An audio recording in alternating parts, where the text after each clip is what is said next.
Assalamualaikum warahmatullahi wabarakatuh. Selamat siang semuanya, Bapak dan Ibu. Terima kasih atas kehadirannya. Assalamualaikum warahmatullahi wabarakatuh. Salam sejahtera bagi kita semua. Tentunya kepada yang terhormat dari Bank Indonesia, Ibu Yati. Kemudian tentunya yang terhormat dari OJK, Ibu Woro Kusuma, selamat datang. Tentunya juga kepada Bank BUMN yang telah datang. Selamat datang dari Bank BTN, Pak Beki, selamat datang. Kemudian selamat datang juga dari BNI, Pak Teddy, selamat datang. Kemudian juga dari BNI Pak Hari Satriono, selamat datang Pak Hari. Dan kepada teman-teman semua dari developer dan pengurus REDKI. Pada kesempatan yang berbahagia ini kiranya tiada kata-kata yang patut untuk kita ucapkan terlebih dahulu, melainkan puji syukur yang sedalam-dalamnya atas rahmat dan karunia Tuhan Yang Maha Esa, sehingga kita dapat bertemu dan berkumpul di forum berharga ini, di mana kita para anggota REDKI Jakarta beserta tamu undangan akan saling berdiskusi dan berkolaborasi, khususnya dalam hal isu-isu perbankan yang sangat terikat erat dengan kesuksesan bisnis industri properti di masa pasca COVID ini. Hari ini adalah temu anggota REDKI Jakarta, relaksasi kebijakan versus mitigasi perbankan pasca endemi untuk kebangkitan industri properti. Seperti yang kita ketahui dan alami bersama, saat ini inflasi dan kenaikan suku bunga menjadi tantangan bagi dunia properti dan konsumen. Sejak tahun lalu kenaikan PPN ditambah dengan beberapa kenaikan lainnya seperti tarif dasar listrik, BBM, secara bersamaan dalam periode waktu yang cukup singkat, jelas berdampak pada dunia usaha dan konsumsi masyarakat pada umumnya. Akibat inflasi, sektor properti kembali mengalami tekanan, di mana harga-harga material dan bahan bangunan mengalami kenaikan. Banyak masyarakat juga menunda membeli rumah pada tahun 2022. Seiring dengan gejolak kenaikan suku bunga kredit akibat kenaikan suku bunga acuan Bank Indonesia, hal tersebut membuat kredit pemilikan rumah melambat 10% pada tahun 2021 menjadi 7% pada tahun 2022. Saat ini ditambah persyaratan pengajuan kredit pemilikan rumah yang ternyata lebih ketat dibandingkan dengan sebelumnya. Bahkan saking ketatnya, banyak pengajuan KPR masyarakat yang ditolak. BI checking pun semakin ketat pasca COVID pandemi ini. Kalau dulu pengajuan KPR banyak ditolak karena kredit card, sekarang pengajuan KPR banyak ditolak karena calon debitur yang terlilit utang pinjol. Banyak itu. Belum lagi status pekerjaan konsumen yang berubah dari karyawan tetap menjadi kontrak. Itu yang menjadi penyebab KPR KPA saat ini juga susah untuk di-approve. Kami sangat berharap adanya solusi bagi kami para pelaku industri properti agar pihak perbankan dapat memberikan secercah harapan dalam memberikan relaksasinya tanpa mengindahkan mitigasinya terhadap perannya dalam turut mensukseskan bisnis industri properti sebagai multiplier effect, yang dimana multiplier effect ini dengan industri terkait adalah sebanyak 172 industri terkait. Dengan dukungan perbankan, pastinya kami para pelaku industri properti tetap optimis karena kebutuhan akan hunian di Indonesia masih sangat tinggi. Dan untuk masa-masa seperti ini, kepemilikan properti hunian adalah salah satu cara yang sangat aman dan menguntungkan dalam nilai berinvestasi. Akhir kata, demikian yang dapat saya sampaikan pada forum diskusi yang penting ini. Semoga kita semua di sini mendapatkan manfaat dan kebaikan demi kesuksesan industri properti di tahun 2023 ini. Terima kasih. Wassalamualaikum warahmatullahi wabarakatuh.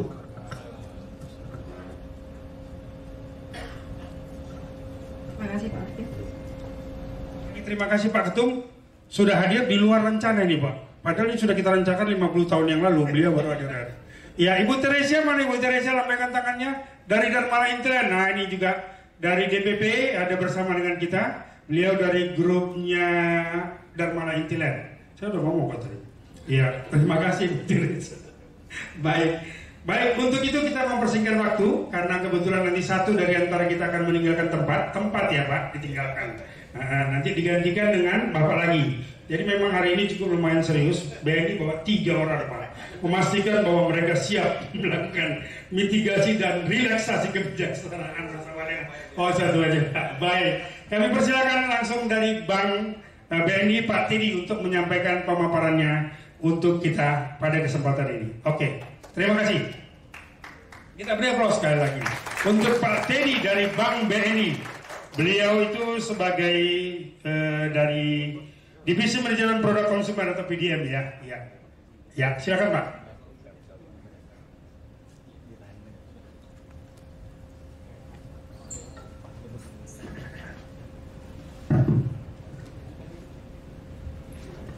Gak apa-apa, ini kan bukan presentasi gede-gedean ya.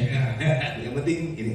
Assalamualaikum warahmatullahi wabarakatuh. Selamat siang, salam sejahtera buat kita semua. Yang terhormat Pak Toto, Ketua RE, Pak Irfan tadi, Pak Chandra, Bapak Ibu semua, rekan-rekan ekosistem perumahan lah ya, semua yang hadir di sini, Bapak Ibu dari BI dan OJK.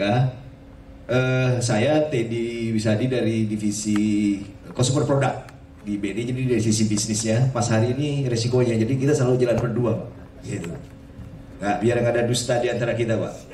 Lanjut Pak. Lanjut ya Pak ya. Oke, kita langsung aja. Mungkin mohon maaf karena waktu saya sedikit. Yang pertama, kita langsung merespon apa yang disampaikan Pak Toto tadi ya. Memang sejak COVID itu kita agak menurun, tapi mungkin selanjutnya kita sudah lihat perkembangannya sudah cukup tinggi gitu ya, sudah cukup baik.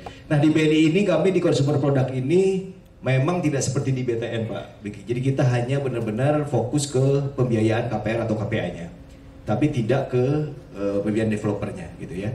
Dan kita ada dua KPR yang kita biayai, yaitu satu di komersial dan juga di FLPP. Walaupun belum sehebat teman-teman BTN, kita selalu kalau ngejar BTN itu selalu ngelihatnya, ya udahlah dia biarin jalan sendirian aja lah gitu ya.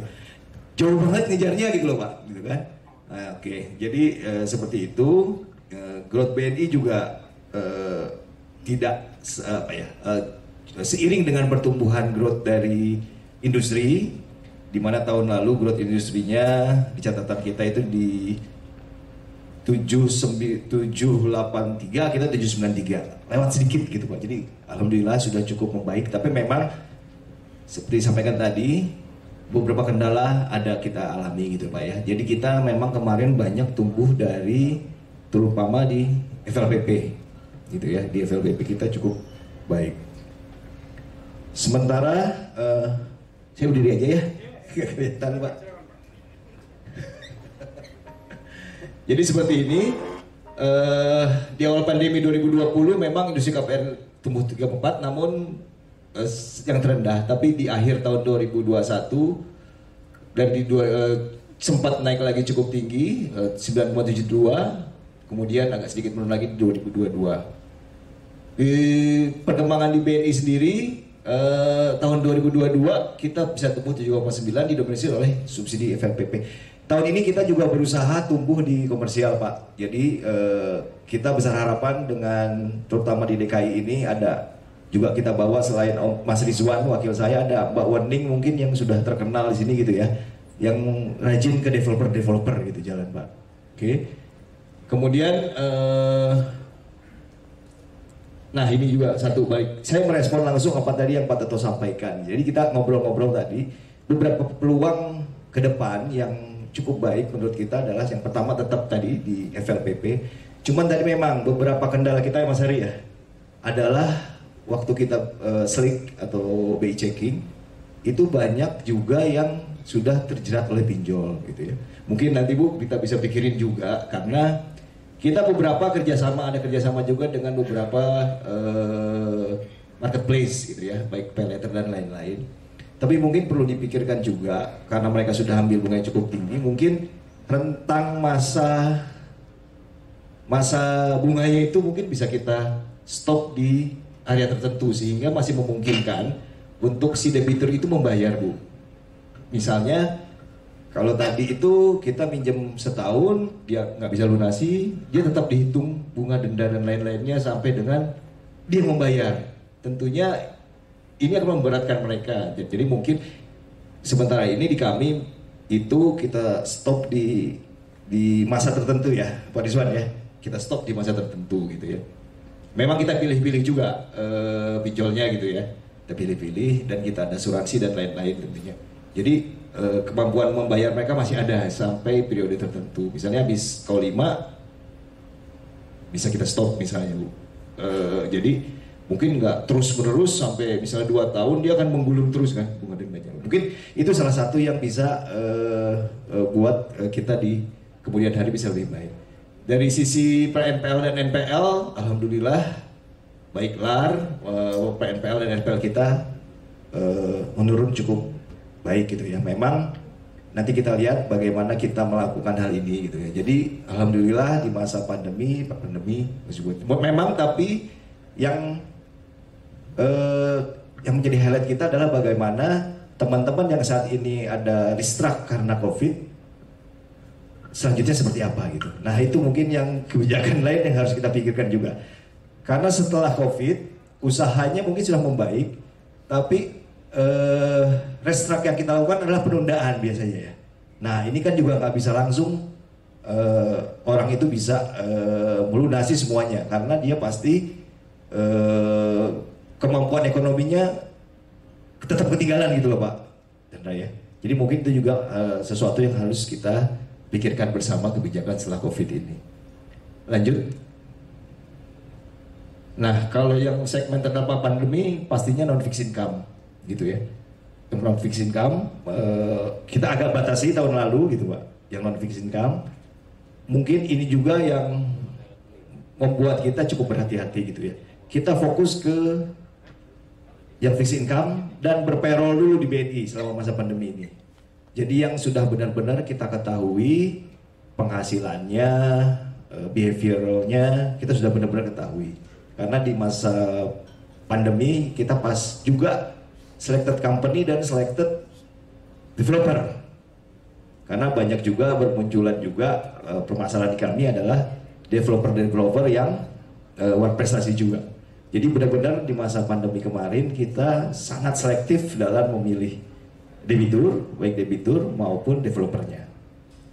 Masih banyak aduan ke kami dari tahun-tahun sebelumnya mengenai masalah belum selesainya apartemennya, belum selesainya. Nah itu juga mungkin menjadi apa yang harus kita bersama perhatikan, termasuk teman-teman di REI mungkin bagaimana hal ini. Karena ini sering dipakai DPR kita Pak kalau yang kayak gini gitu.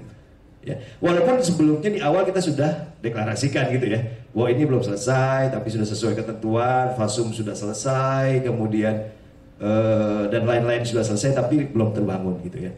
Nah ini juga mungkin bagaimana kita mensosialisasikan ini agar developer juga bisa tidak ada one prestasi. Gitu.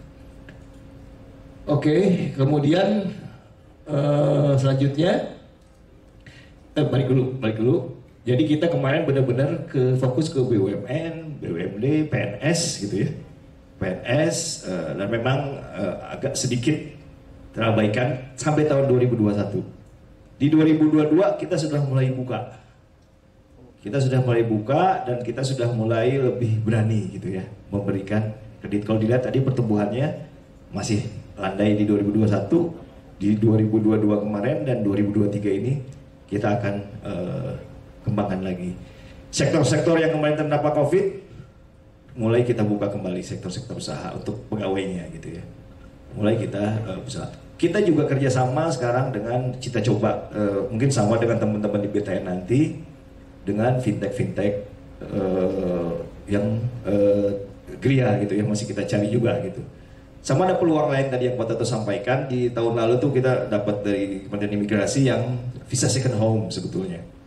Visa second home menurut saya juga itu suatu peluang besar karena kita sempat kerjasama lah dengan ada salah satu broker perumahan di Australia. Peminatnya ternyata cukup besar Pak, mereka untuk punya rumah di Indonesia gitu ya. Kemudian juga kesempatan kita untuk mengumpulkan DPK juga buat perbankan, karena buat warga asing ini mereka harus naruh uang di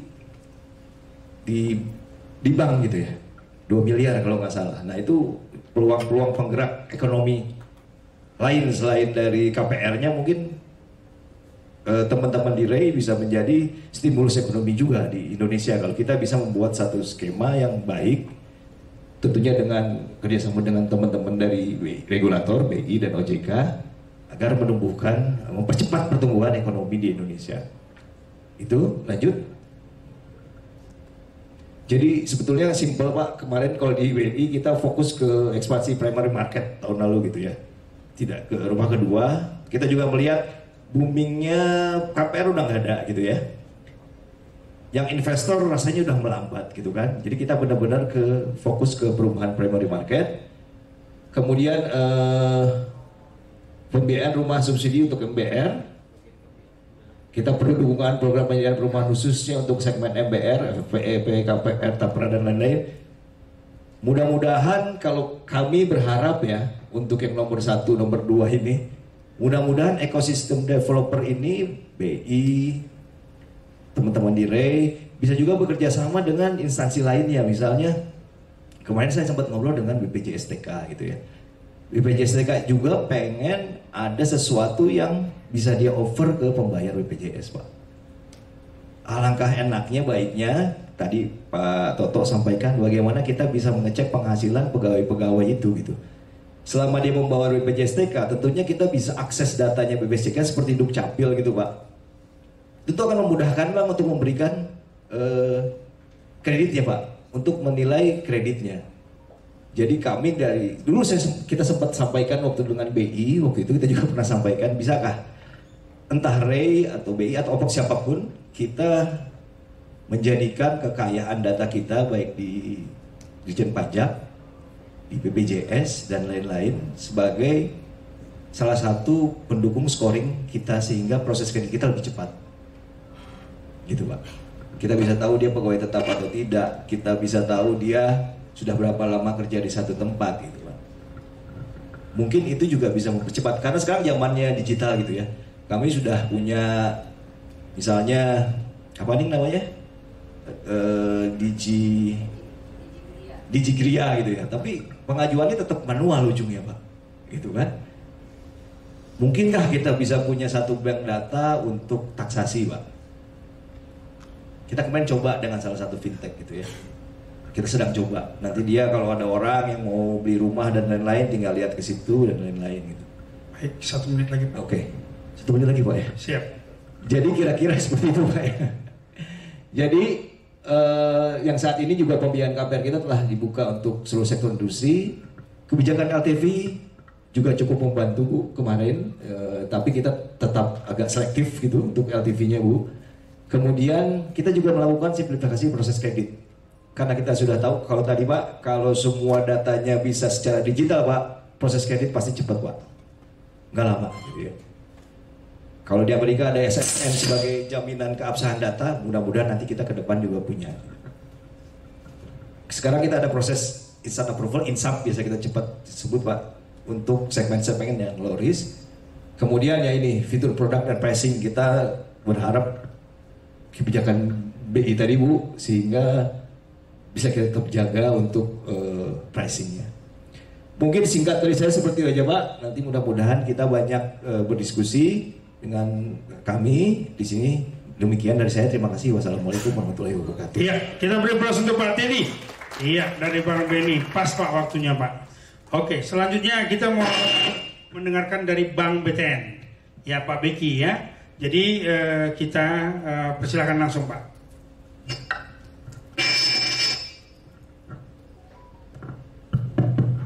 Baik. Terima kasih. Assalamualaikum warahmatullahi wabarakatuh. Terima kasih kepada DPD RI Jakarta yang sudah mengundang kami. Saya pikir ini satu sesi yang sangat baik Pak untuk kita bisa bertukar pikiran dengan stakeholder yang ada di ruangan ini Pak. Baik, mungkin next. Mungkin sebelum masuk nanti Pak kepada kontennya, saya izin menyampaikan beberapa highlight sedikit mengenai apa saja mungkin yang bisa menjadi pertimbangan kita supaya kita pada saat kita nanti berdiskusi lebih lanjut memiliki satu frame yang sama.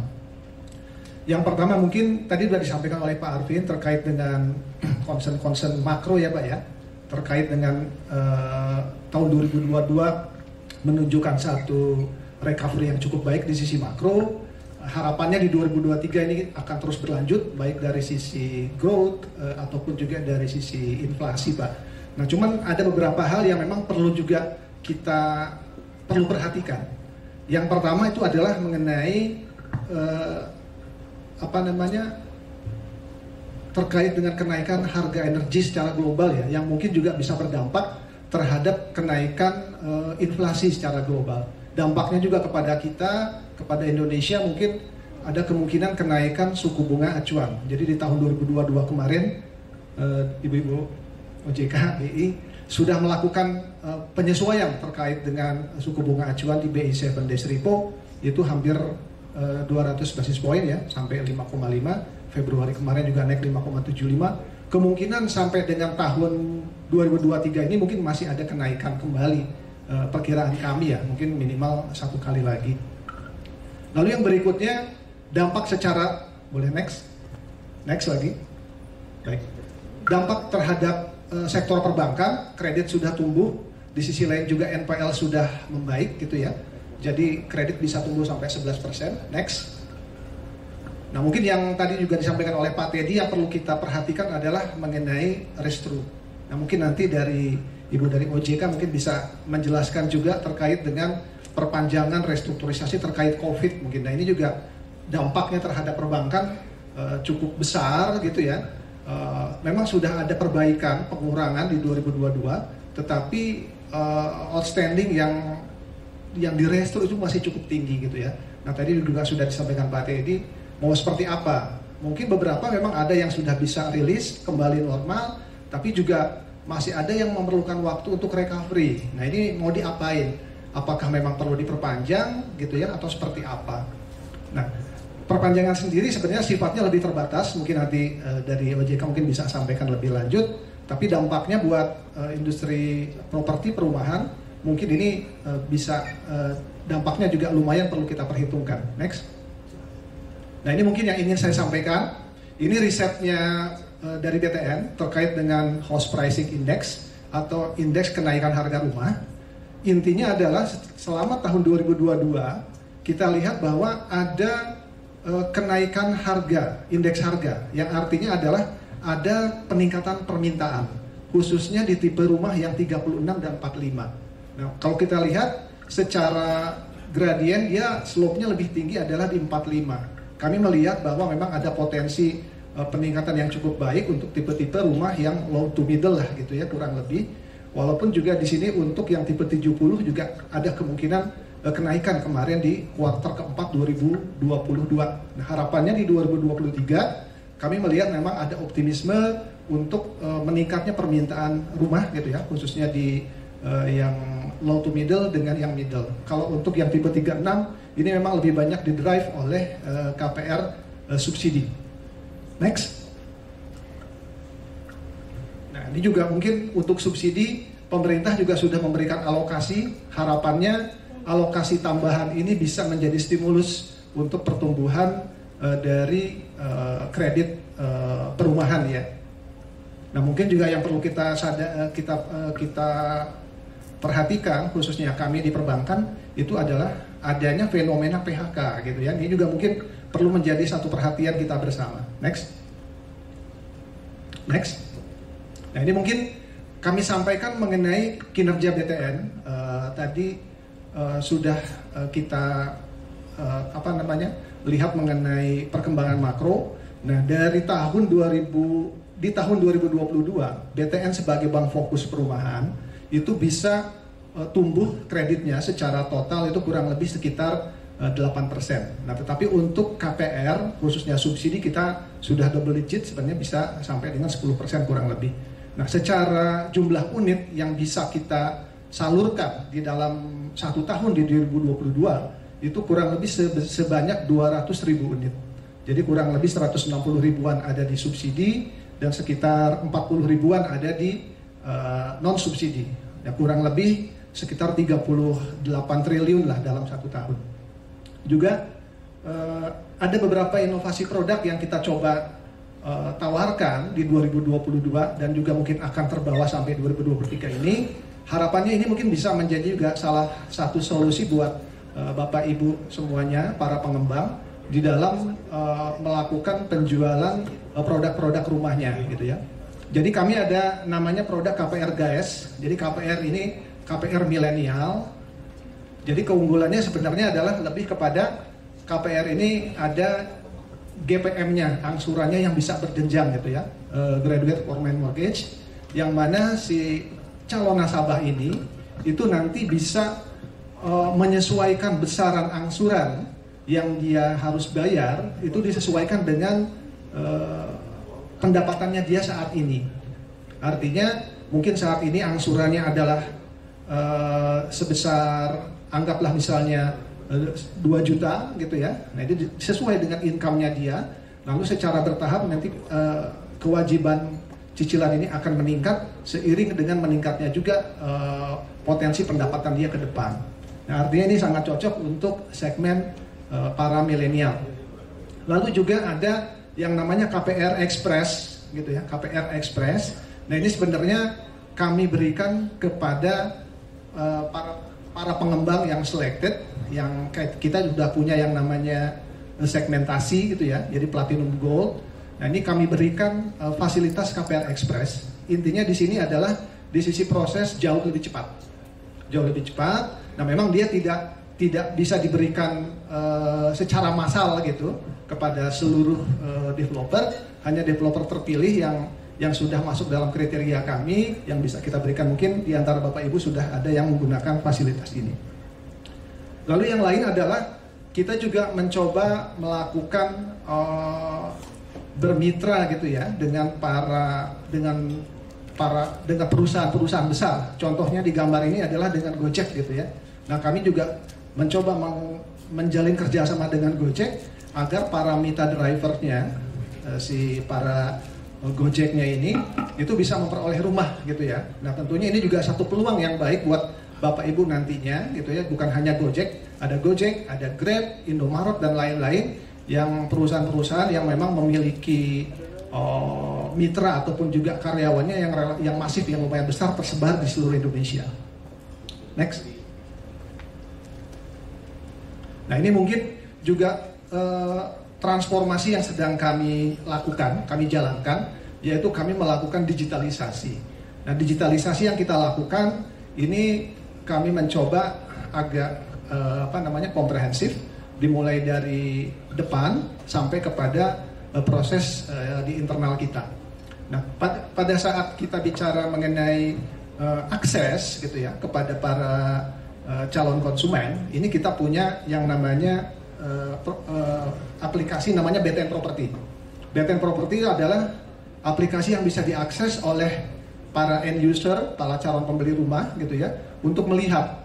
Dia juga bisa tour di dalamnya, bisa lihat-lihat. Jika memang Bapak Ibu punya database-nya di sini juga bisa kita masukkan gitu ya. Nah, sehingga dia bisa punya kesempatan untuk melihat kira-kira dia pilih-pilih lah secara virtual ada di mana dia cocoknya gitu ya. Sekaligus di situ ada simulasi dan lain-lain. Di luar itu juga ada yang namanya BTN Property for Developer. Jadi ini diperuntukkan buat para pengembang. Jadi keunggulannya adalah Bapak Ibu semuanya nanti bisa melakukan proses updating mengenai stoknya di sana, lalu juga bisa melakukan tracking gitu ya atas aplikasi yang diajukan, dan juga bisa melakukan update atas aplikasi-aplikasi yang diajukan. Lalu juga e-Mitra, ini juga merupakan satu aplikasi yang kita ingin ekosistem yang ada di dalam ekosistem perumahan itu bisa kita naungi di dalam platform-platform yang kita miliki.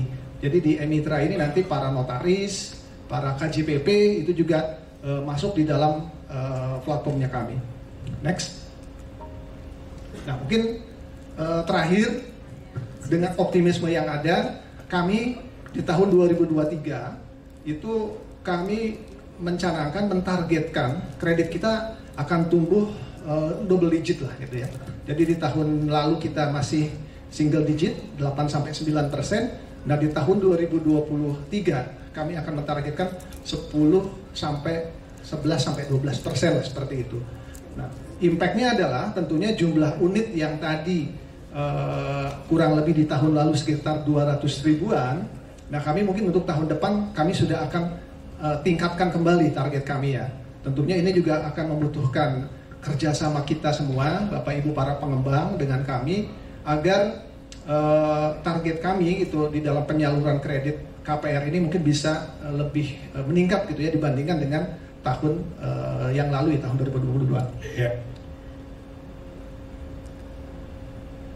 Baik, mungkin kurang lebih seperti itu pengantar yang saya sampaikan. Harapannya nanti mungkin bisa kita lebih dalam kita bahas dengan sesi tanya jawab. Terima kasih. Assalamualaikum warahmatullahi wabarakatuh. Iya, terima kasih. Kita beri aplaus untuk Pak Beki ya, luar biasa. Dan selanjutnya kita akan mendengar dari Bu Yati, ya, dari BI. Nah, dalam hal ini kita mau mendengar nih bagaimana peranan BI mendukung perbankan melalui relaksasi kebijakan, terutama terkaitan dengan mitigasi perbankan. Ayo, Bu Yati, silakan, kami persilakan. Saya juga ke depannya. Ayo, boleh Bu. Biar bisa kelihatan. Yang terhormat Pak Alvin, Ketua DPD REI Jakarta, Bapak Ibu sekalian, anggota REI semua juga para narasumber. Memang kalau dari Bank Indonesia, kami sebenarnya bekerja sama dengan REI udah cukup lama Pak, terutama dengan REI pusat ya. Jadi kita punya seperti kayak pertukaran data, informasi, kita juga bisa share kebijakan-kebijakan. Dan tadi kalau disebutkan oleh tadi Pak Toto ya? Pak Toto Lusida. Ya, sebenarnya kami juga ada riset dan selalu survei itu tiap triwulan untuk properti. Jadi sebenarnya terbuka ya untuk kerjasama riset kalau memang tertarik. Cuman kalau untuk yang tahun ini kita karena harus schedule di depan. Jadi kalau untuk saya kerjasama tahun depan paling enggak bulan November akhir ini udah terjadwal. Baik Bapak Ibu sekalian, kalau tadi untuk Bank Indonesia memang kami kebijakannya mungkin tidak langsung ke sektor propertinya, tapi melalui perbankan. Dan kebijakan Bank Indonesia ini tidak terlepas dari perkembangan mikrofinansial yang terjadi di luar negeri dan bagaimana dampaknya ke perekonomian domestik, ekonomi dan keuangan domestik, dan itu yang akan mempengaruhi kebijakan-kebijakan yang dikeluarkan oleh Bank Indonesia. Dan memang dalam periode COVID sampai dengan saat ini dan the whole 2023 ini kami memang tetap menerapkan yang longgar, kebijakan makroprudensial yang longgar. Jadi nanti kami akan sampaikan mengenai LTV, bagaimana insentif, tapi insentifnya ke perbankan. Baik Bapak Ibu sekalian, jadi kalau kita boleh sedikit sebelum masuk ke kebijakan ke perekonomian global. Sekarang ini memang perekonomian global memang lagi banyak tantangannya, tapi kalau perkembangan dalam 2 bulan terakhir memasuki 2023, perkembangannya ini lebih arahnya membaik dibandingkan dalam arti tidak seburuk pada waktu kita perkirakan di second semester di 2022 kan kayaknya gloomy banget nih tahun 2023. Tapi begitu masuk Januari dan Februari itu tidak seburuk perkiraan semula. Jadi seperti kenaikan suku bunga Fed Fund Rate ya Amerika, kami memperkirakan paling tidak ya satu kali lagi. Terminal rate-nya 5% lah. Kalau sekarang masih 4,75. Dulu kita masih memperkirakan sampai 5,5 atau bahkan lebih. Tapi dengan perkembangan terakhir di mana Amerika juga menjadi lebih baik, kemudian Cina juga sudah kita langsung aja ke slide yang nomor 3 ya, halaman 3. Cina juga sudah menghentikan ya kebijakan dia yang zero COVID policy itu sehingga pertumbuhannya juga diperkirakan lebih baik. Meskipun kalau secara level pertumbuhan memang tetap kita perkirakan lebih rendah daripada tahun 2022, sedikit lebih rendah daripada tahun 2022. Inflasi juga memang kelihatan naik ya, terus naik sampai akhir 2022 dan sekarang sudah mulai menurun. Suku bunga juga tadi saya sampaikan juga dengan inflasi levelnya masih tinggi tapi arahnya sudah menurun, sehingga kekhawatiran kami terhadap transmisinya ke inflasi domestik juga sekarang sudah mereda. Dan kalau kita lihat inflasi inti ya itu udah di bawah 4. Memang inflasi IHK itu masih 5, tapi kami perkirakan di dalam semester kedua udah balik lagi ke bawah 4 untuk inflasi. Kenapa saya ngomong inflasi? Karena nanti ujungnya ke suku bunga. Gitu. Berikutnya dapat kami sampaikan juga bahwa ketidakpastian di pasar keuangan global juga ini sudah mereda. Itu terlihat dari indeks ketidakpastian. Biasanya kita lihat EPO-nya, Economic Policy Index, Uncertainty Index, dan juga fix. Kami lihat semua sudah menurun. Itu untuk bahwa ketidakpastiannya sudah mulai mereda dan implikasinya apa? Capital inflow sudah mulai masuk. Dampak selanjutnya nilai tukar juga depresiasi, tekanan depresiasinya sudah mereda. Dan itu dengan perkembangan tersebut ini masuk ke ekonomi domestik. Berikutnya di perekonomian domestik kita juga begitu BPS kan baru mengumumkan ya di awal 2023 tentang pertumbuhan ekonomi di atas 5, sedikit di atas 5%. Kemudian kami meyakini bahwa inflasi juga akan mereda di akhir tahun. Sudah memang waktu ketika tekanan inflasi globalnya tinggi sekali, hitung-hitungan kami inflasi bisa lebih dari 4 sampai akhir 2023 awalnya.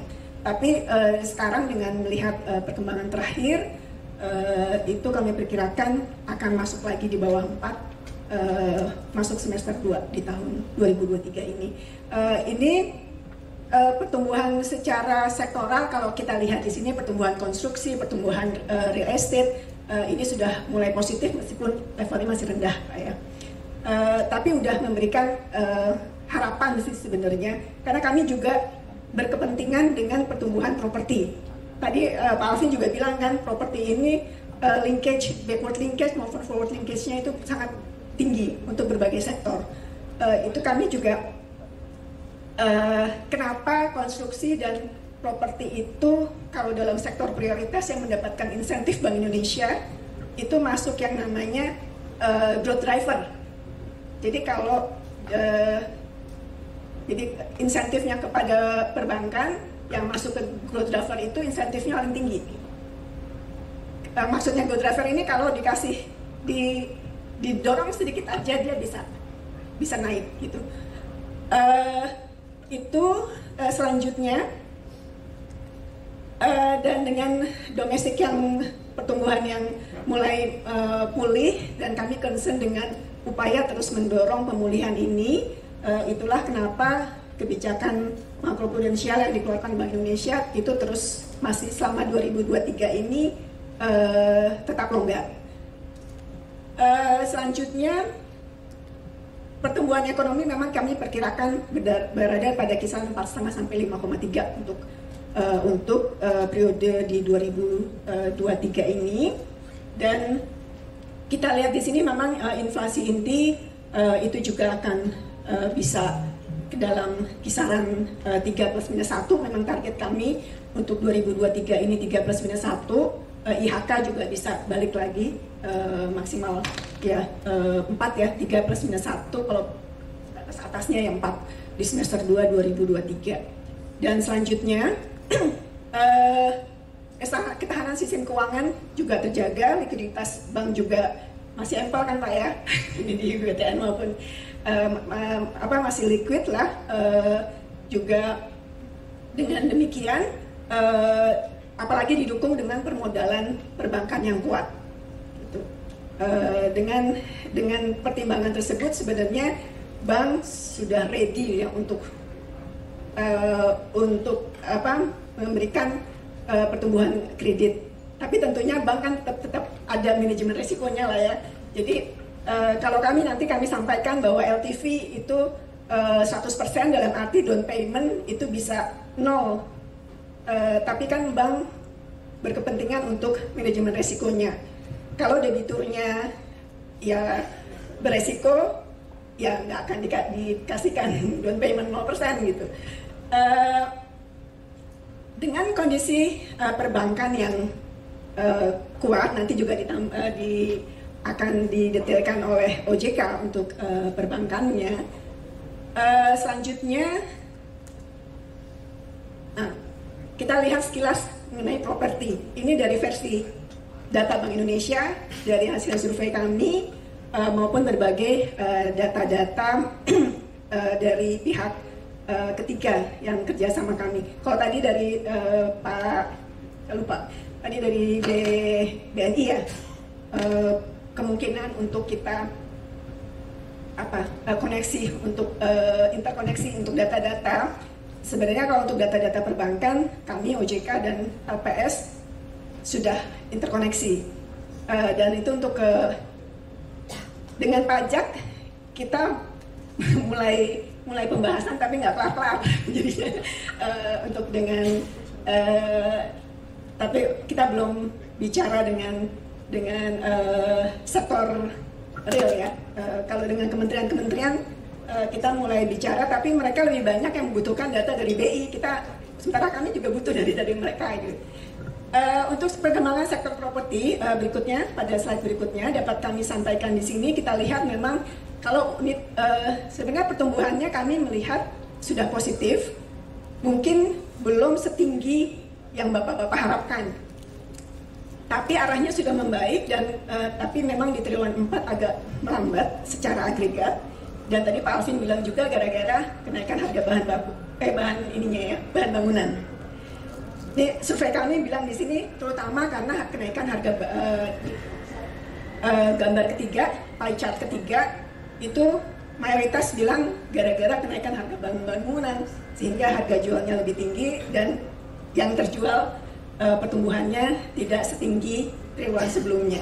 Kemudian juga ada kenaikan suku bunga KPR. Suku bunga KPR secara agregat dia sebenarnya kalau total ya suku bunga KPR yang berjalan ditambah suku bunga yang KPR baru dia masih lebih rendah 18 basis point. Tapi kalau suku bunga baru kami melihat kami identifikasi itu memang ada kenaikan, tapi kenaikannya terbatas 16 sampai 18 basis point, 0,18% untuk kredit KPR baru. Dan memang kita lihat di sini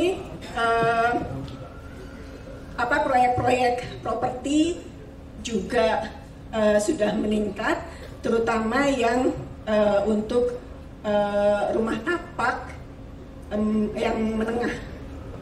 Dan kalau lihat di sini apartemen supply-nya juga meningkat, dan diperkirakan supply-nya naik, Dan tapi kalau kami lihat di sini, terutama komposisi buyernya bukan yang end user, tapi lebih banyak yang untuk kebetulan investasi. Nanti mungkin bisa dikonfirmasi dari teman-teman yang dari pengembang. Selanjutnya, di sini KPR juga tumbuh positif dan dengan resiko yang relatif terjaga.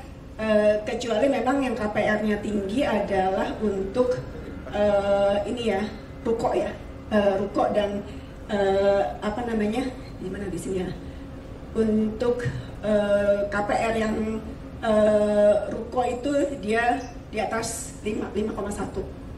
Sementara yang lain-lainnya sebenarnya agregat KPR, NPL-nya, kualitas kreditnya oke lah, baik.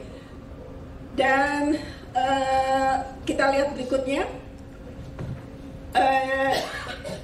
langsung aja, next. Di sini resiko developer juga relatif terjaga.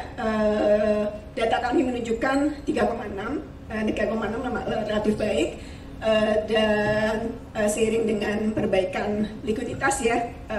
Ini secara industri ya. Secara industri kami melihat likuiditas developer ini relatif membaik. Kemudian juga peningkatan sales ke depannya juga arahnya positif. Itu secara agregat data kami menunjukkan seperti itu. Selanjutnya kita masuk ke kebijakan. Kebijakan di slide 17 ya. Jadi kita langsung aja, next. Apa kebijakan yang dikeluarkan oleh Bank Indonesia? Tadi dengan melihat bahwa risiko inflasi sudah berkurang, risiko depresiasi tekanannya juga sudah berkurang, sehingga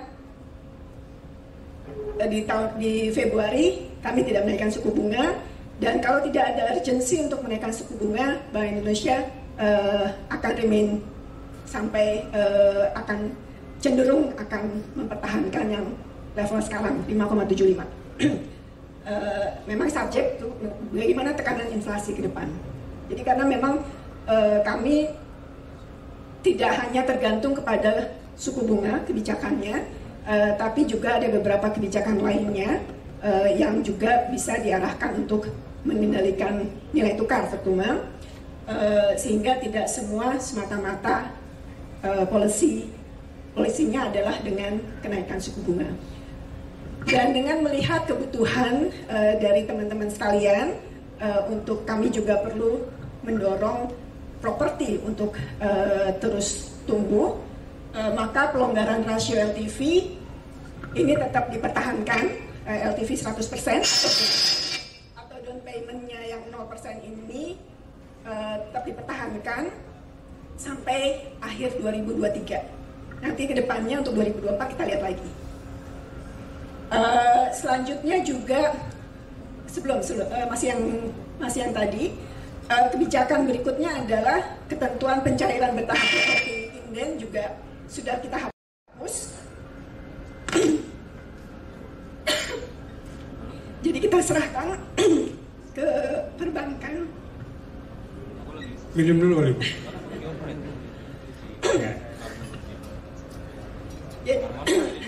Sorry. Ya, ini karena semangat banget dukungan dari BI gitu. Ya, kalau bisa kebijaksanaannya itu betul. Kita beri aplaus dulu nih, Bu Yati ya.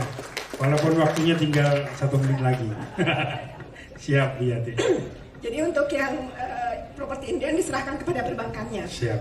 Jadi nggak lagi, kalau dulu kan pencairannya kalau udah pembangunnya sekian persen. Sekarang itu tergantung ke manajemen risiko dari perbankannya. Dan kami juga memberikan insentif makroprudensial untuk bank, bagi bank yang menyalurkan kredit kepada sektor prioritas. Ada 46 sektor prioritas yang kami bagi, ada yang berdaya tahan, yang mendorong pertumbuhan, dan yang masih scarring, yang sektor yang scarring. Dan itu yang kami berikan insentif dalam bentuk pengurangan giro yang ditempatkan di Bank Indonesia. Jadi ini memberikan menambah likuiditas yang bisa untuk mengextend kredit kepada Bapak Ibu sekalian, sekaligus juga kalau nggak ditaruh di BI kan bisa di tempat yang lain, itu bisa meningkatkan, bisa membuat perbankan bisa menurunkan suku bunga lah kalau itu jadi likuiditas meningkat. Selain itu juga ada insentif dalam bentuk ini adalah rasio RPIM, rasio pembiayaan inklusif. Di situ termasuk adalah pembiayaan atau kredit kepada masyarakat berpendapatan rendah. Jadi yang gajinya di bawah 5 juta per bulan. Di situ juga termasuk juga ke UMKM, dan juga kalau perbankan menyalurkan atau menerbitkan bondsnya itu untuk inklusif atau bondsnya untuk hijau, maka itu diperhitungkan ke dalam RPIM. Dan kalau bank mencapai pemenuhan RPIM atau rasio yang ada thresholdnya, itu perbankan juga diberikan insentif tambahan.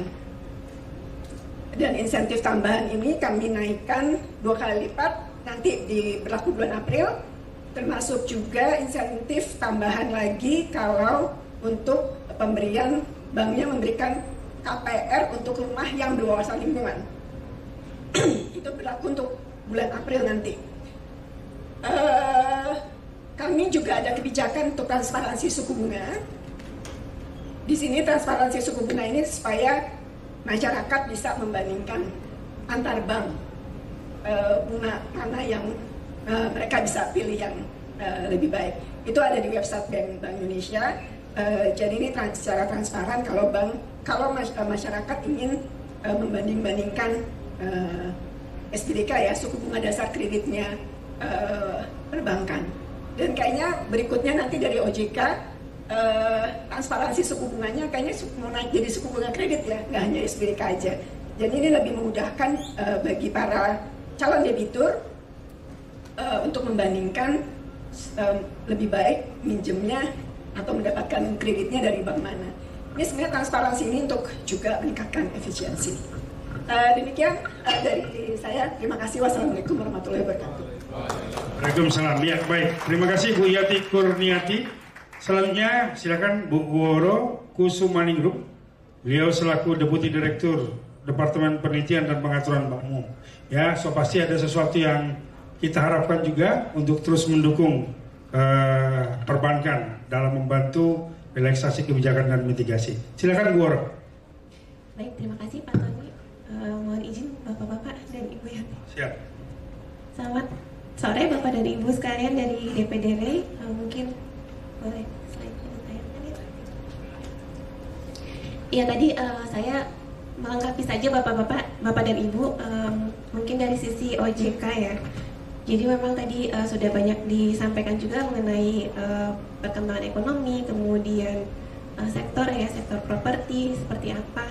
Nah ini mungkin saya sekilas saja sedikit menambahkan dari yang sudah disampaikan. Nah, yang pertama ini nextnya Pak. Next lagi. Nah, jadi Bapak dan Ibu sekalian, di sini kami ingin meng-highlight saja bahwa memang kondisi saat ini perekonomian di dunia itu sudah mulai bangkit ya sejak tahun 2021 seiring dengan menurunnya kasus COVID-19. Namun ada beberapa tantangan yang kami highlight di sini yang mungkin cukup major ya untuk kita pertimbangkan saat ini ya, kondisi saat ini. Jadi memang tantangan itu sudah tidak lagi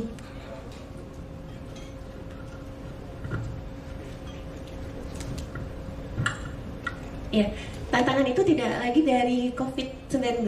Namun kita melihat tantangan yang lebih besar lagi. Di sini ada inflasi, kemudian pengetatan kebijakan, ada resiko geopolitik yang mempengaruhi kondisi perekonomian kita di Indonesia.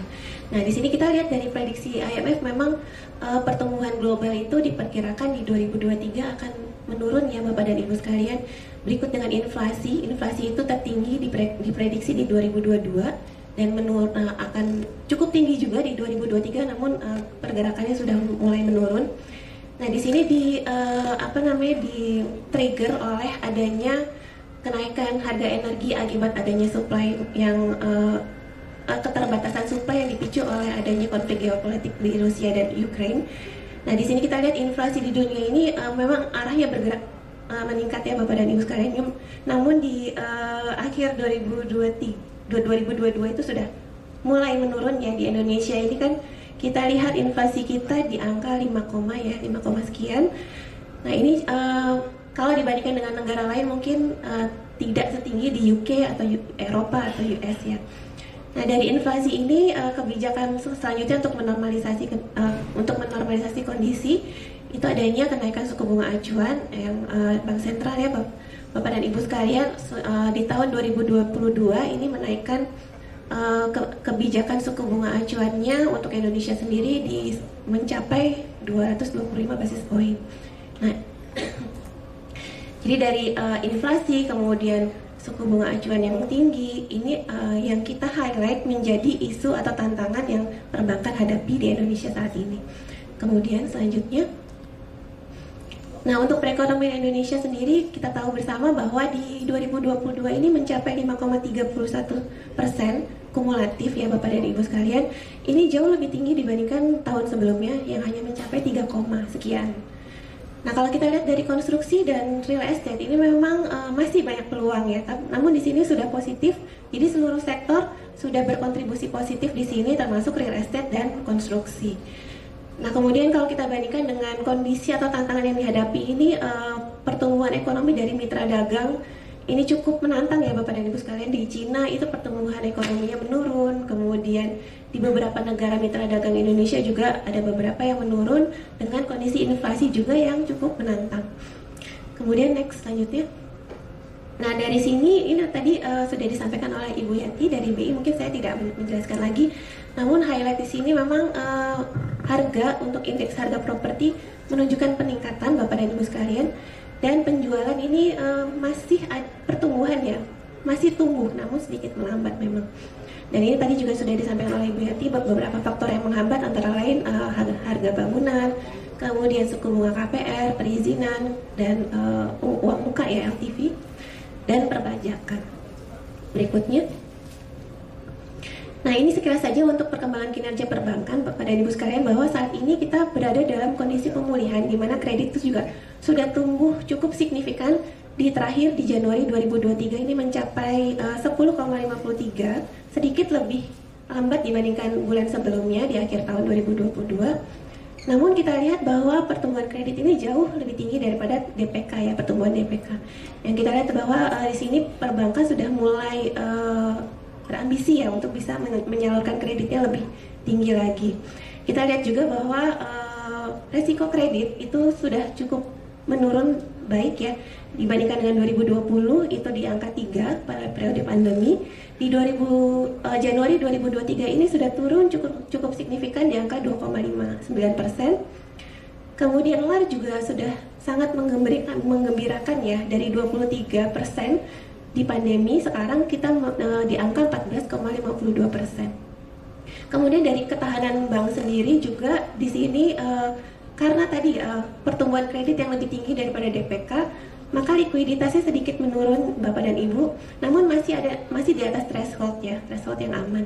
Juga karena ini berada dalam tingkat yang berada dalam tren yang meningkat ya, mencapai 25,93%. Jadi ketahanan perbankan juga masih sangat baik di sini, dengan kondisi rentabilitas juga meningkat ya. Jadi NIM dan ROA itu meningkat, sedangkan BOPO-nya menurun sedikit. Nah, di sini kita meng-highlight bahwa beberapa sektor yang berpengaruh terhadap pertumbuhan kredit ini, yang pertama perdagangan, kemudian ada pertanian, pengolahan dan pertambangan. Ini 4 sektor terbesar dengan pertumbuhan paling tinggi di 40,15% sektor pertambangan.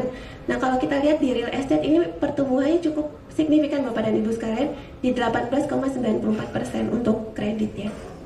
Berikutnya. Nah, untuk kredit properti sendiri ini kita lihat dari supply dan demand-nya ya. Untuk supply-nya sendiri real estate ini tumbuh di angka 18,9 untuk kredit. Sangat tinggi ya, ada shifting di sini dari periode 2021. Kemudian untuk demand-nya justru malah sedikit menurun ya, di angka sekitar 7% di sini. Nah kalau kita lihat dari NPL ini sangat baik Bapak dan Ibu sekalian karena berada di bawah industri ya, 2,29 untuk real estate dan 2,02 untuk yang KPR atau properti. Berikutnya. Nah untuk restru sendiri Bapak dan Ibu sekalian di sini trennya sudah jauh menurun dibandingkan dengan titik tertingginya di 2020 ya. Di sini kita punya angka saya nggak kelihatan di sini. 469 triliun dari angka tertinggi sekitar 829. Di sini memang mayoritas yang non UMKM dengan jumlah debitur totalnya 2,36 juta dari awal yang tertinggi di 6,26 juta jumlah debitur. Dan ini 75% dari restru adalah debitur UMKM ya, jumlah debiturnya. Oke, berikutnya. Nah, ini kita masuk ke sektor real estate dan properti untuk restrukturisasi. Di sini kita lihat memang properti itu memang punya angka yang cukup signifikan di sini 58,45 triliun dan real estate di 42,32 triliun untuk restru Covid ya, outstanding restru Covid berdasarkan sektor. Namun kita lihat perkembangannya di sini angka tersebut sudah menurun dibandingkan dengan periode sebelumnya ya. Untuk yang real estate sendiri sekarang di 23,38% dan di properti di angka 30 ya, 30,04%. Real estate real estate-nya 23,2% dan propertinya di angka 20,7%. Jadi trennya memang sudah menurun Bapak dan Ibu, perbankan itu semakin baik dalam memitigasi resikonya ya. Berikutnya. Nah ini kami mencoba menggambarkan ya adanya stimulus yang kita berikan pada saat terjadi COVID-19. Jadi mulai dari awal di 2020 kita menerbitkan stimulus untuk memberikan restrukturisasi kredit kepada debitur yang terdampak. Jadi di 2020 restrukturisasi dapat diberikan kepada yang pertama syaratnya debiturnya memang terdampak COVID. Kemudian yang kedua debitur tersebut memiliki prospek ya. Jadi setelah diberikan restru itu memang memiliki prospek untuk membaik setelah COVID berakhir. Nah kemudian stimulus yang lain diberikan penetapan kualitas aset ini hanya berdasarkan satu pilar. Dimana kalau yang normal kita memakai 3 pilar ya untuk kredit yang di bawah 10M. Kemudian yang ketiga, penyediaan dana baru itu diperbolehkan dan dengan tidak memberlakukan uniform classification. Jadi kalau sebelumnya punya call yang tinggi gitu ya, nah ini tidak berlaku, tidak diperhitungkan untuk stimulus yang kita berikan dalam rangka restru COVID-19. Di sini untuk perbankan kita ada stimulus pengecualian kredit restru dalam LAR ya atau kredit kualitas rendah. Kemudian relaksasi capital conservation buffer, penghentian sementara penilaian kualitas AIDA ya, kemudian relaksasi untuk LCR dan relaksasi kewajiban penyediaan dana pendidikan SDM. Ini untuk perbankannya. Kemudian di 2020 kita memperpanjang sampai dengan 2021 ya, perpanjangan sampai dengan 31 Maret 2022. Nah, di sini kita menambahkan adanya penerapan manajemen resiko untuk perbankannya. Jadi, selain yang bisa memberikan restru Covid dengan stimulus-stimulus yang ada, itu perbankan juga harus mulai mempunyai manajemen resikonya. Dia harus punya pedoman penilaian dan penetapan debitur restru, kemudian harus mulai membentuk tambahan pencadangan dan melakukan stress testing berkala ya untuk debitur-debitur Covid-nya. Kemudian di tahun berikutnya di 2021 kita memperpanjang kembali, tapi arahnya mulai mulai ada stringent istilahnya, ketat ya, lebih ketat lagi. Jadi kalau yang 2020 itu full stimulus, kemudian di 2020 akhir itu kita tambahkan manajemen resikonya. Nah kemudian arahnya kembali di tahun berikutnya di 2021 September itu kita mulai meniadakan beberapa relaksasi seperti LCR, kemudian CCB dan relaksasi kewajiban penyediaan dana pendidikan SDM dan memperkuat manajemen resikonya.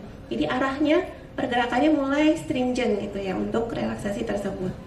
Nah, kemudian berikutnya yang di 2022 kita menerbitkan juga yang lebih stringent lagi, yaitu tidak seluruh sektor, namun beberapa sektor saja yang kita anggap masih severe ya di sini. Boleh next, Bapak? Ya, di sini. Jadi di Tes, kenapa sampai ketiga mic ya, Bu? Mohon maaf ya, Pak.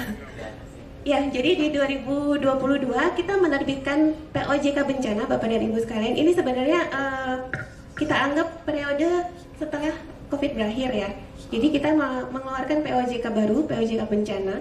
Ini mencakup tidak hanya COVID, tapi bencana yang lain juga seperti gempa bumi, bencana alam lainnya ya. Jadi kita memperluas cakupan bencana, tidak hanya bencana alam, namun non alam ya, seperti COVID. Ini masuk dalam POJK bencana. Kemudian cakupan LJK-nya juga kita perluas termasuk pasar modal dan LJK non bank.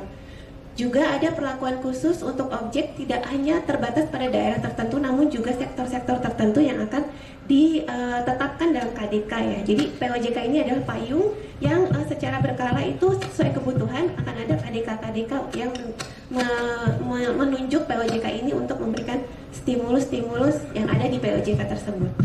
Nah, untuk COVID sendiri di 2022 ini kita mengeluarkan KDK di November 2022. Kita mengeluarkan KDK untuk perpanjangan restru COVID-19 yang sebelumnya kita berlakukan secara across the board atau seluruh sektor ya.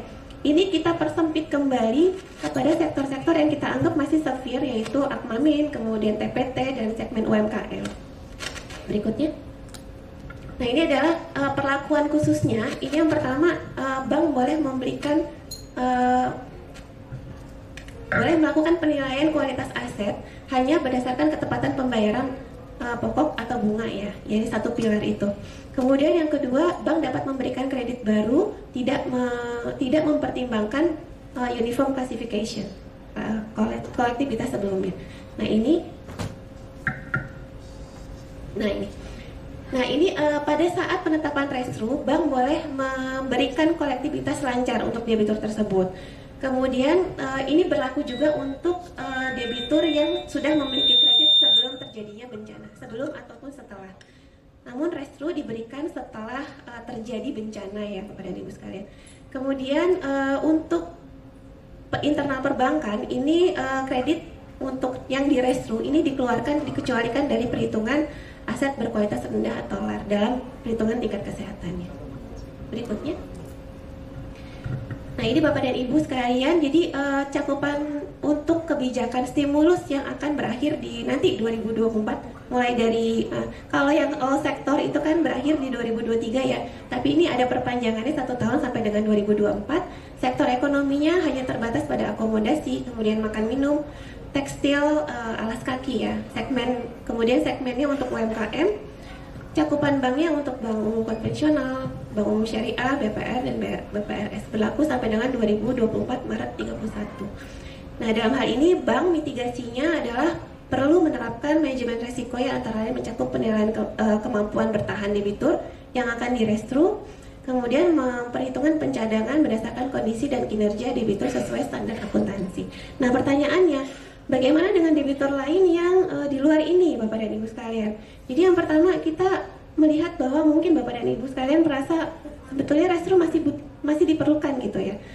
Nanti kalau berakhir POJK, apa yang terjadi gitu? Apakah stop atau berlaku normal atau seperti apa? Nah, sebetulnya selama PK itu belum berakhir, PK restru terakhir ya, restru COVID terakhir yang belum, selama PK restru COVID belum berakhir, maka perlakuan restru atau stimulus restru itu masih Bapak dan Ibu dapat nikmati sampai dengan jangka waktu PK-nya berakhir. Itu yang pertama. Kemudian yang kedua, bukan berarti restrukturisasi itu hilang sama sekali. Bapak dan Ibu masih bisa mendapatkan restrukturisasi apabila dibutuhkan dengan menggunakan restrukturisasi berdasarkan POJK 40 atau POJK kualitas aset. POJK atau restrukturisasi yang normal ya, yang di luar COVID. Berikutnya. Baik, 1 menit lagi Bu. Berapa Pak? 1 menit lagi? Oke, siap. Nah, ini untuk LTV Bapak dan Ibu sekalian, ini kebetulan slide terakhir. Jadi untuk LTV, tadi LTV di bawah 50%, ini untuk internal perbankan ya. bobot resiko yang kita harapkan bisa dibentuk itu 20% ya untuk properti yang properti yang angsurannya tidak bergantung pada properti tersebut, atau misalnya rumah tinggal ya. Namun untuk properti yang angsurannya bergantung pada properti tersebut, misalnya sewa gitu ya, propertinya disewakan. Nah itu sedikit lebih tinggi 30%. Ini mungkin Bapak dan Ibu sudah familiar ya. Namun mungkin dari sisi developernya saya mau meng-highlight sedikit bahwa di sini kita sudah meniadakan adanya pembatasan pemberian kredit untuk pengadaan atau pengelolaan tanah. POJK sudah mencabut POJK tersebut. Namun di sini kita meng-highlight bahwa tidak lagi ada larangan bagi bank untuk menyalurkan kredit kepada pengadaan atau pengelolaan tanah kepada pengembang.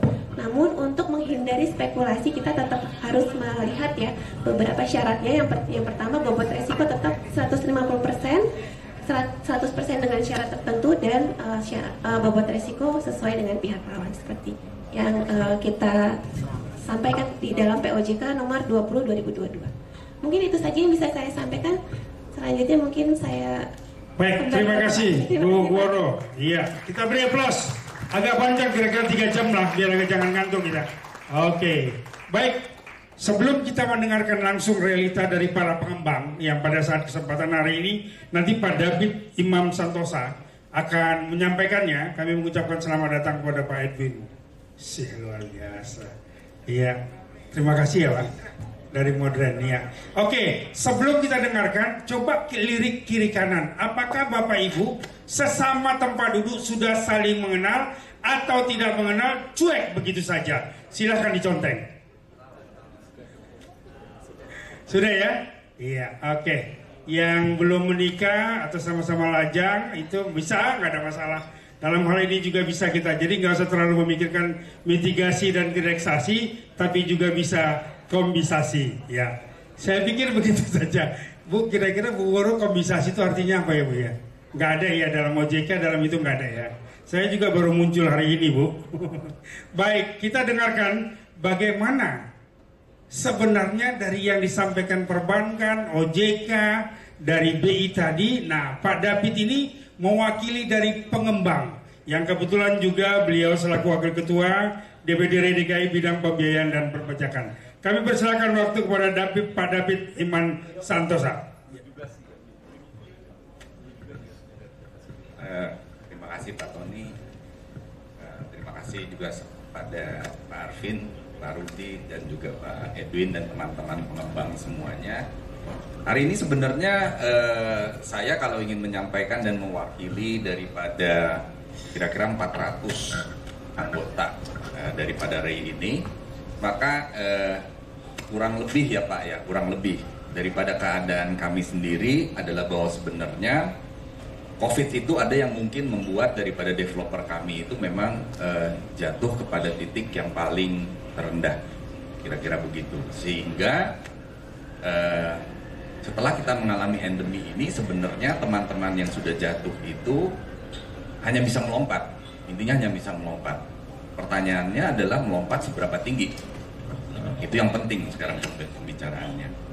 Yang kedua, saya kira juga ada beberapa teman yang ada di sini juga yang mungkin pada saat membangun portfolio daripada propertinya itu memang membangun juga dengan kekuatan-kekuatan recurring. Jadi mungkin sudah pulih lebih cepat kembali, sehingga mungkin yang dipertanyakan adalah bagaimana mempercepat. Tapi jangan salah juga, ada beberapa teman di dalam developer ini yang saya kira itu masih punya kendala karena mungkin adanya jatuh tempo daripada bond. Ya, mungkin mereka juga masih struggling. Ya, nah mungkin dari satu persatu daripada teman-teman ini saya tidak bisa mengungkapkan satu persatu masalahnya, tapi gambaran besarnya mungkin seperti itu.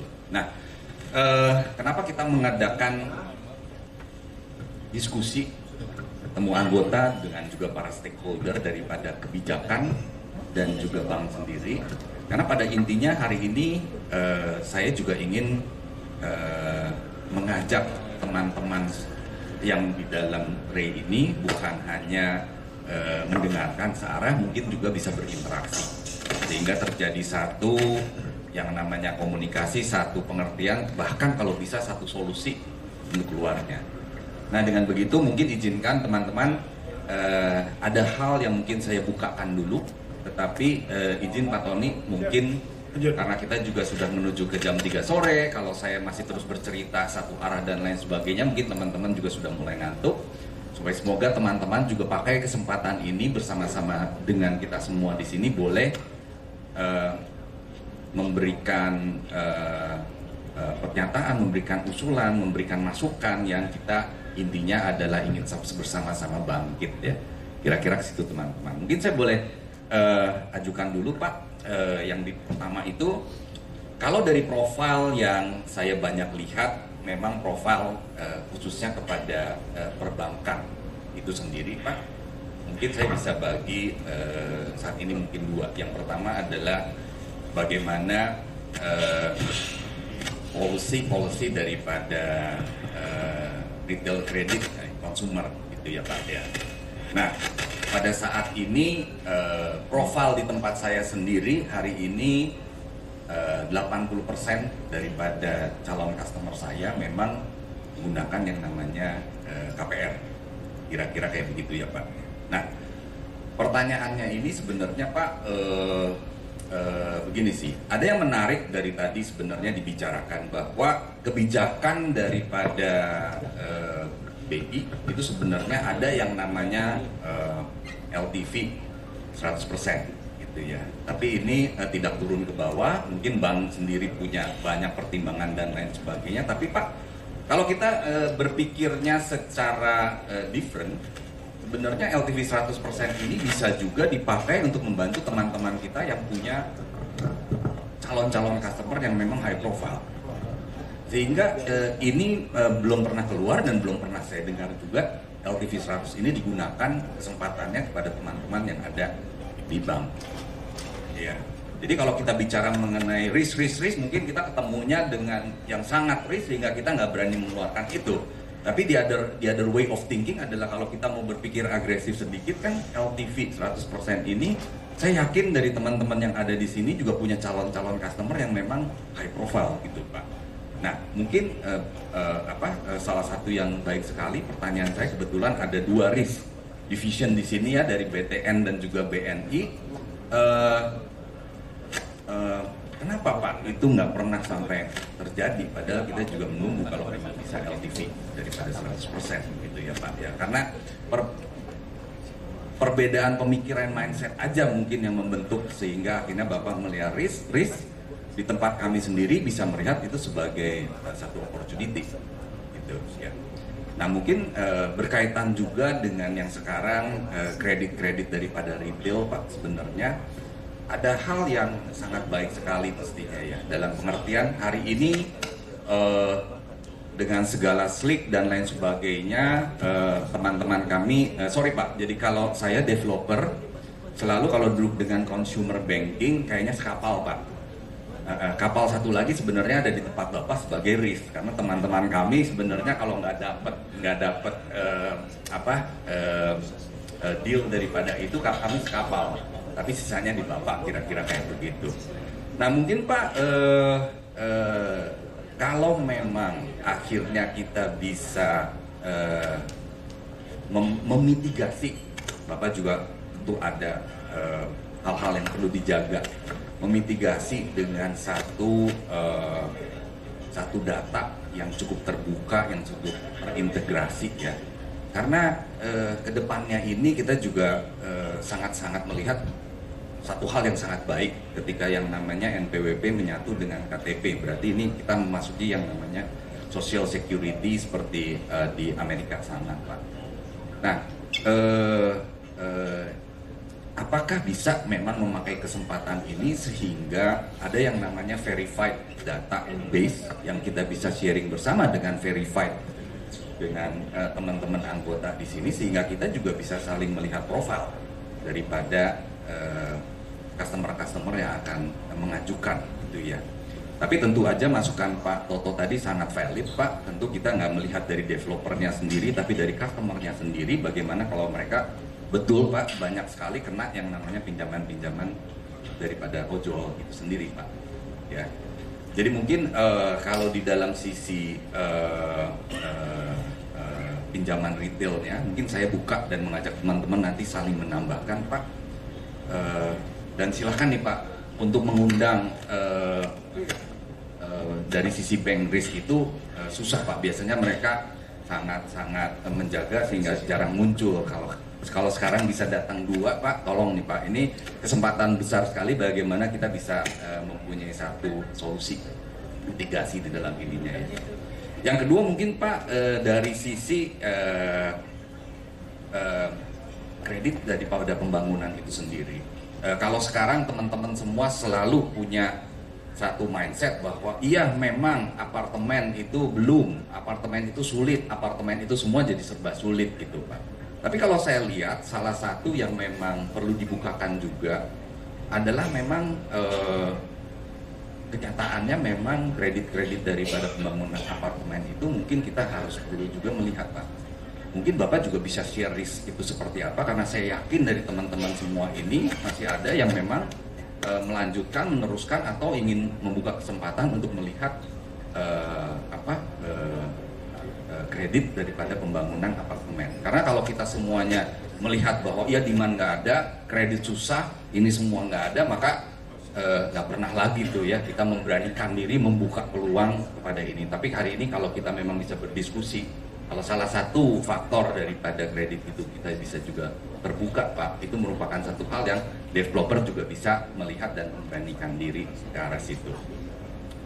Ketiga mungkin melalui semua kebijakan yang ada, memang kebijakan itu kira-kira kayak begini, kebanyakan daripada kebijakan yang biasanya terjadi adalah ibu-ibu mungkin melihat bahwa secara proyeksi mungkin industri daripada properti ini kelihatannya baik gitu ya. Nah tapi kalau kami dari sisi pemangku dan kami melihat bahwa kami merupakan salah satu growth center juga yang baik, itu kita melihatnya Bu, bagaimana caranya untuk mengakselerasi dulu di awal ketinggalan-ketinggalan yang ada. Karena kalau kita lihat, kita mulai dari COVID itu mungkin ada teman-teman yang bisa merasakan mulai yang tadi Pak Toto rasakan adalah mulai dari nol gitu ya. Kalau dibilang growth ya growth dari COVID ada, tapi kalau growth dibilang dari growth sebelumnya, mungkin kita masih akan terus mengejar ketinggalan. Nah kalau mindset daripada kebijakan itu melihat bahwa sebenarnya ini ada proyeksi yang baik untuk tumbuh ke situ, pertanyaan kita berubah Bu. Bisa nggak kebijakan itu membantu kita kejar dulu yang ketinggalan, setelah itu baru kita bisa melihat lagi ke belakangnya. Sangat disayangkan mungkin hari ini kita tidak berkesempatan untuk ketemu dengan tim dari Kemenq ya. Kalau saya lihat sendiri secara pribadi, saya melihat kebijakan itu, saya sangat senang sebenarnya apa kejadiannya kalau di kebijakan di luar negeri ya Bu ya. Jadi di luar negeri itu ada yang namanya stamp duty ya. Stamp duty itu merupakan satu tools daripada kebijakan ini yang bisa dimainkan gitu Bu. Jadi kalau memang pasar properti lagi hot, stamp duty itu bisa naik. Pada saat properti lagi ini bisa dilonggarkan. Nah memang terima kasih sekali kemarin pada saat COVID sempat kita menikmati yang namanya free daripada PPN itu sendiri. Walaupun memang secara administratifnya, birokrasinya teman-teman juga merasakan bahwa ada birokrasi antara INB yang di daerah dengan PBG yang di pusat itu agak sedikit miscommunication sehingga ada kesulitan. Tapi intinya adalah saya ingin menyatakan Bu, kebijakan itu kalau bisa merupakan kebijakan yang membantu sektor kita untuk agresif maju dulu, baru nanti kita lihat di belakangnya gitu. Rather than proyeksi ini menyatakan oh ya baik-baik sehingga cukup dengan yang ini. Ya, mungkin saya buka dulu dari 3 pertanyaan tadi. Nanti Pak Tony juga bisa bantu dengan teman-teman. Silahkan bertanya. Ini kesempatan, ada pemangku daripada kebijakan, ada juga Bang, dan silahkan. Ya. Mungkin yang 3 tadi itu bisa ya, bisa nanti dielaborasi ya Pak ya. Ini ya. Boleh. Terima kasih ya Pak Tony. Thank you Pak Imam. Ya silakan 3 penanya pertama ada Ibu Teresia. Ya nanti sebutkan namanya di mana ya Pak, istrinya berapa? Ya, ya Ibu Teresia. Ya silakan. Nah yang kedua satu lagi. 3 penanya pertama. Ya Pak Edwin 3 ya. Oke silakan Bu Teresia. Ya dari Dharma Intilan. Terima kasih Pak Tony, Bapak Ibu narasumber yang baik. Saya Teresia Rustandi. Sebentar Bu. Silakan Pak Rizwan. Saya lupa dari tadi, silakan Pak untuk tampil ke depan. Ya supaya agak seru nih, karena masalah Riz tadi dijawab. Takut nanti Pak ini perlu teman gitu. Ini Riz ini dalam nih. Pertanyaannya Pak Imam tadi cukup bagus ya Pak David. Dalam langsung menusuk sakitnya itu di sini katanya. Silakan Bu Tres. Ya, terima kasih. Pak Tony tadi bilang saya dari Dharma Intiland, namanya udah diganti Pak. Sekarang Intiland Development Pak. Oh iya, itu Bu bagian daripada growth tadi Bu. Karena perusahaan mereka mengalami growth di tahun 2022 dan 2023 ini. Ya silakan Bu. Iya, pertama-tama saya mau mengucapkan terima kasih kepada Bu Yati dari BI. Ibu memasukkan industri properti sebagai salah satu growth driver ya Bu ya. Ini betul-betul memperlihatkan sebetulnya konsistensi dari BI bagaimana melihat semua industri termasuk industri properti peranannya di perekonomian Indonesia. Namun sayangnya Bu Yati, kami melihat bahwa penetapan atau kebijakan bahwa industri properti sebagai growth driver kelihatannya agak kurang di mata OJK. Jadi ketika OJK mengeluarkan kebijakan relaksasi untuk restrukturisasi segala macam, yang kena hanya Akmamin, TPT, dan UMKM. Dan padahal dulu industri properti masuk ke dalam salah satu industri yang menjadi fokus atau perhatian daripada OJK. Nah, kami berharap sebetulnya bahwa memang kita diberikan kesempatan untuk relaksasi, restrukturisasi, tapi caranya dengan cara yang normal, begitu ya Bu Woro ya, caranya normal. Saya rasa dengan kondisi sekarang, mungkin paparan yang disampaikan oleh BI, OJK, dan teman-teman dari perbankan, itu adalah data dari tahun 2022. Nah, kami merasa bahwa di awal tahun 2023 ini, saya rasa banyak perbankan yang saya dapat ya, informasinya, KPR KPA itu drop jauh, mungkin correct me if I'm wrong ya Ibu ya, tapi realisasi KPR itu atau KPA juga drop. Nah, ini sebetulnya menjadi sinyal yang sangat penting buat kebijakan yang akan dilakukan oleh BI dan OJK, juga oleh teman-teman dari perbankan, bagaimana sebetulnya industri properti ini sebagai growth driver itu bisa tetap menjadi growth driver dengan 175 industri ikutan dan dengan tenaga kerja yang luar biasa banyak. Ini satu yang saya harapkan mungkin bisa dipertimbangkan oleh BI dan OJK juga untuk kebijakan berikutnya setelah kebijakan yang kemarin berakhir. Kemudian yang kedua, masalah kepemilikan asing. Tadi juga sempat disampaikan oleh Pak Toto, kepemilikan asing sudah boleh. Salah satunya adalah dengan menunjukkan adanya fresh fund di dalam rekening. Pertanyaannya adalah sebetulnya apakah fresh fund itu atau proof of fund itu harus ditunjukkan dengan dana menganggur di dalam perbankan. Karena apa? Karena kalau dana itu dibelikan properti, itu kan sebetulnya dana yang produktif. Dan itu bisa menunjukkan juga bahwa memang orang asing ini sudah meletakkan dana atau modalnya di Indonesia dengan melakukan pembelian properti. Kemudian yang kedua, masalah pembukaan rekening di Indonesia oleh orang asing. Kami melihat bahwa kebijakan OJK sudah sangat linear dengan mengatakan bahwa boleh membuka dengan paspor dan mungkin beberapa alternatif dan tidak harus kitab-kitas atau izin kerja. Ini waktu kami berdialog dengan antar kementerian dan antar pemerintahan juga dengan organisasi, itu selalu terjadi lempar-lemparan antara OJK dengan perbankan.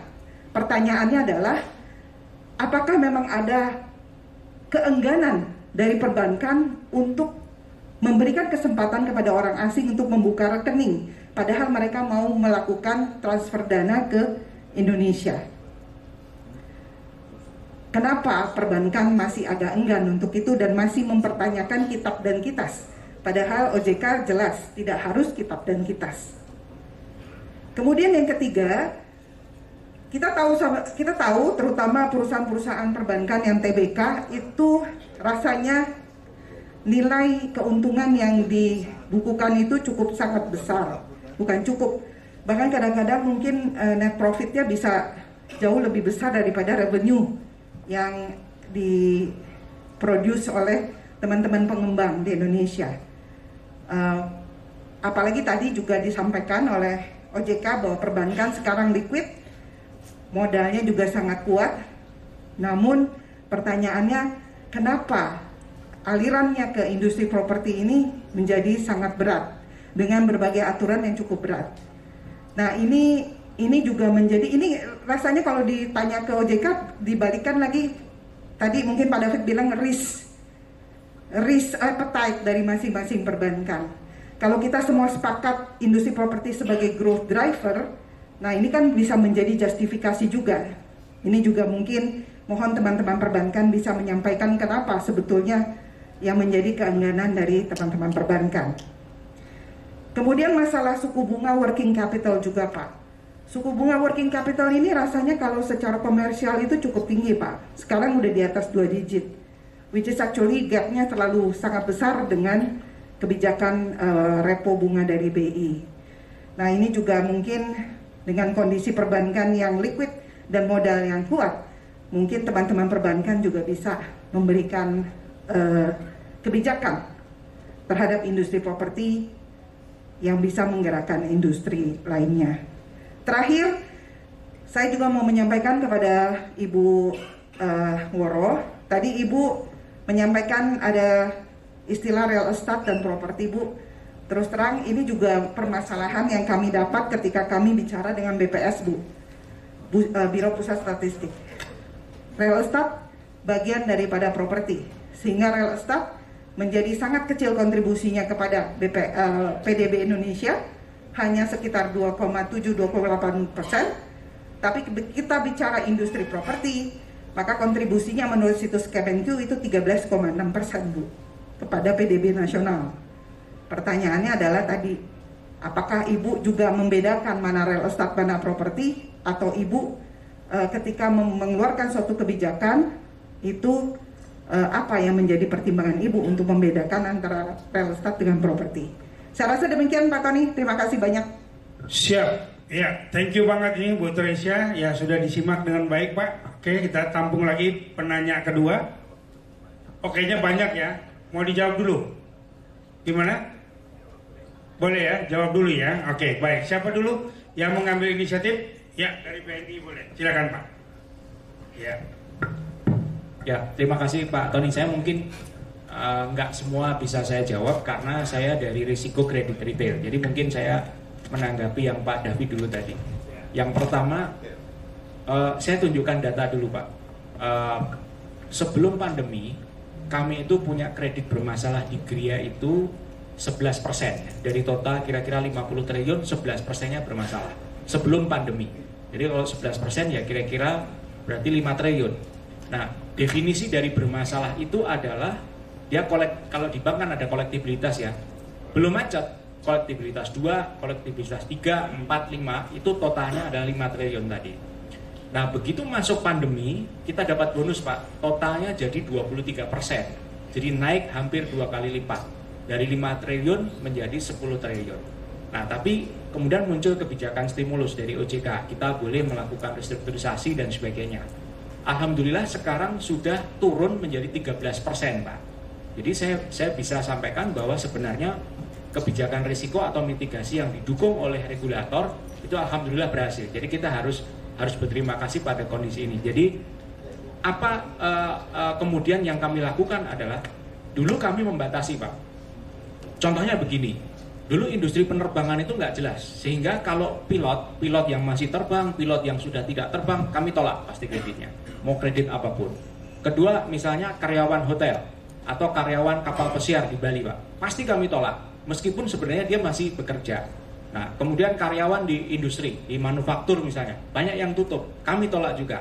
Sekarang 100% kami buka, jadi sudah normal kembali, seperti sebelum terjadinya COVID. Itu satu relaksasi yang kami berikan. Yang kedua adalah masalah SLIK. SLIK ini kita juga belajar, Pak. SLIK ini sebenarnya adalah database bersama yang dibuat oleh OJK untuk memberikan kemudahan semua industri, tidak hanya bank, tapi juga fintech, non perbankan dan sebagainya, sama-sama untuk memelihara supaya tidak terjadi kredit bermasalah. Dengan cara adalah kita punya database bersama, mana-mana yang bermasalah kita hindari, gitu kan. Nah, tetapi yang sering jadi keluhan adalah seperti yang Pak Arvin sampaikan tadi, ada orang yang cuma nunggak kartu kredit karena iuran tahunan dan dia lupa sebenarnya, ditolak. Ada yang karena pinjol saking banyaknya pay letter dan segala macamnya lupa bayar, padahal sebenarnya dia mampu, terus kemudian ditolak kreditnya. Nah, perbankan juga belajar dari kesalahan-kesalahan itu, dari kelemahan-kelemahan itu. Kemudian kita lihat, sepanjang itu tidak menunjukkan karakter dari yang bersangkutan, jadi hanya lupa dan sebagainya, kita bisa identifikasi, kita berikan tetap jalan. Yang kedua, sekarang ini kan kalau kita inquiry slick, karena orang punya pinjol dan segala macam, itu sekali ngeprint bisa setebal ini Pak, capek mata kita untuk melakukan verifikasi. Ya, nah OJK udah mengeluarkan hal yang baru, sekarang hanya single. Jadi satu dia sudah akumulatif semuanya, jadi kita nggak capek. Itu kan juga belajar dari pengalaman-pengalaman sebelumnya yang kita kecapean dalam melakukan verifikasi slick. Jadi slick sudah kita lakukan keringanan juga. Yang ketiga LTV. LTV dari BI ya Bu Yati ya, itu juga kita sambut baik. Caranya gimana? Pertama kita ngelihat begini, kalau debiturnya kuat, kita bisa kasih 100%. Debitur mana yang kuat? Satu, pegawai negeri atau dia BUMN, kita pasti kasih 100%. Berani. Yang kedua, mungkin debiturnya agak lemah. Penghasilannya kita tidak bisa melihat profilnya pasti, misalnya dia pengusaha swasta misalnya. Kita lihat pengembangnya. Kalau pengembangnya track recordnya baik di kita, buybacknya jalan terus, kita juga berani kasih 100%. Jadi kita membalancing itu. Jadi LTV 100% oleh perbankan dimanfaatkan dengan baik. Tetapi ada anomali Pak. Ternyata tidak semua orang mau pakai LTV 100%. Dia tetap mau bayar DP. Kenapa? Dia nggak mau angsurannya terlalu besar. Jadi kita udah tawarin, tapi ternyata enggak Pak, saya nggak mau. Saya pengen ada uang down payment saya karena saya juga nggak mau terlalu besar. Nah itu kira-kira stimulus-stimulus atau relaksasi yang kita keluarkan supaya industri ini tumbuh kembali. Jadi kita di sisi yang sama sebenarnya Pak David, Pak Arvin dan semua teman-teman pengembang, tidak hanya dengan consumer bisnisnya, tapi orang risk pun sama. Karena kalau tahun lalu 2022 kami tumbuh sekitar 8%, tahun ini kami ditarget tumbuh minimal 11%, jadi naik. Nah, jadi mumpung yang di sini hadir cuman BTN, ya bank-bank lain nggak ada. Kalau Bapak ada kesulitan dengan bank lain lebih baik ke tempat saya aja Pak, ke BNI. Pasti saya jamin ya, nggak akan dipersulit gitu. Karena saya juga butuh muatan gitu ya. Likuiditas benar yang disampaikan Bu Yati sama Bu Woro tadi, emang kami nggak susah. Meskipun kita sekarang suku bunga BI 575 ya, tapi kami masih cukup liquid. Artinya dananya ada gitu. Kalau kita mau lempar ke financing, sebenarnya yang kita pilih apa? Coba. Ya ini karena kebetulan saya hadirnya di real estate ya. Kalau kita lempar ke UMKM, jaminannya apa Pak? Nggak ada. Kita lempar ke korporasi sudah gede-gede, jaminannya juga nggak ada. Yang paling aman sebenarnya adalah kredit KPR. Ada jaminannya, secure, ada buybacknya. Jadi sebenarnya hampir nggak mikir gitu kan.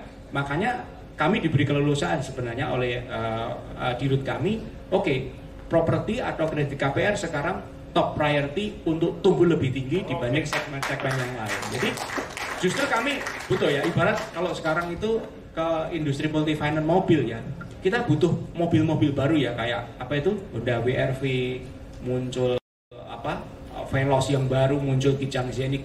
Nah ini juga kalau di industri properti itu juga muncul ya inovasi-inovasi baru, rumah-rumah yang bagus, yang harganya juga affordable. Perbankan juga pasti senang banget karena kita butuh muatan itu untuk kita kasih financing.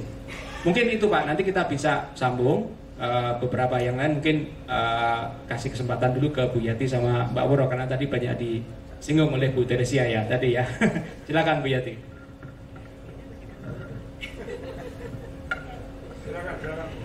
Ya Pak, izin Pak saya duluan karena kata Bu Yati saya lebih banyak pertanyaannya. Ya Pak, mungkin tadi saya jawab sekaligus saja ya Bapak dan Ibu sekalian. Jadi memang kenapa BI sudah menetapkan ini sebagai properti sebagai sektor prioritas ya, namun OJK tidak. Yang bisa saya sampaikan mungkin gini Bapak dan Ibu sekalian, kalau BI itu memang visinya mendorong pertumbuhan ekonomi Pak. Namun kalau OJK itu agak sedikit berbeda, kita ditugaskan atau diberi amanah untuk bisa menjaga sistem keuangan di Indonesia, stabilitas sistem keuangan di Indonesia. Jadi memang pada saat COVID terjadi ya Bapak dan Ibu sekalian, kita melihat ada potensi debitur itu PPKM terjadi, kemudian debitur tidak bisa bekerja, penghasilan berkurang, berdampak kepada potensi NPL di perbankan ya. Kita melihat di sini ada resiko perbankan bisa goyang kalau kita tidak kasih bridging di sini. Nah, karena ada isu tersebut, kita menilai nih kondisi perbankan saat ini yang dibutuhkan apa? Restrukturisasi, di bridging dengan restrukturisasi diberikan jangka waktu ya, memberikan restrukturisasi ke debiturnya, kemudian merelaksasi pencadangannya supaya kalau debiturnya berpotensi default ya, atau default ya pada saat PPKM, itu berarti kan bank harus meningkatkan pencadangannya, profitabilitas bisa kolaps.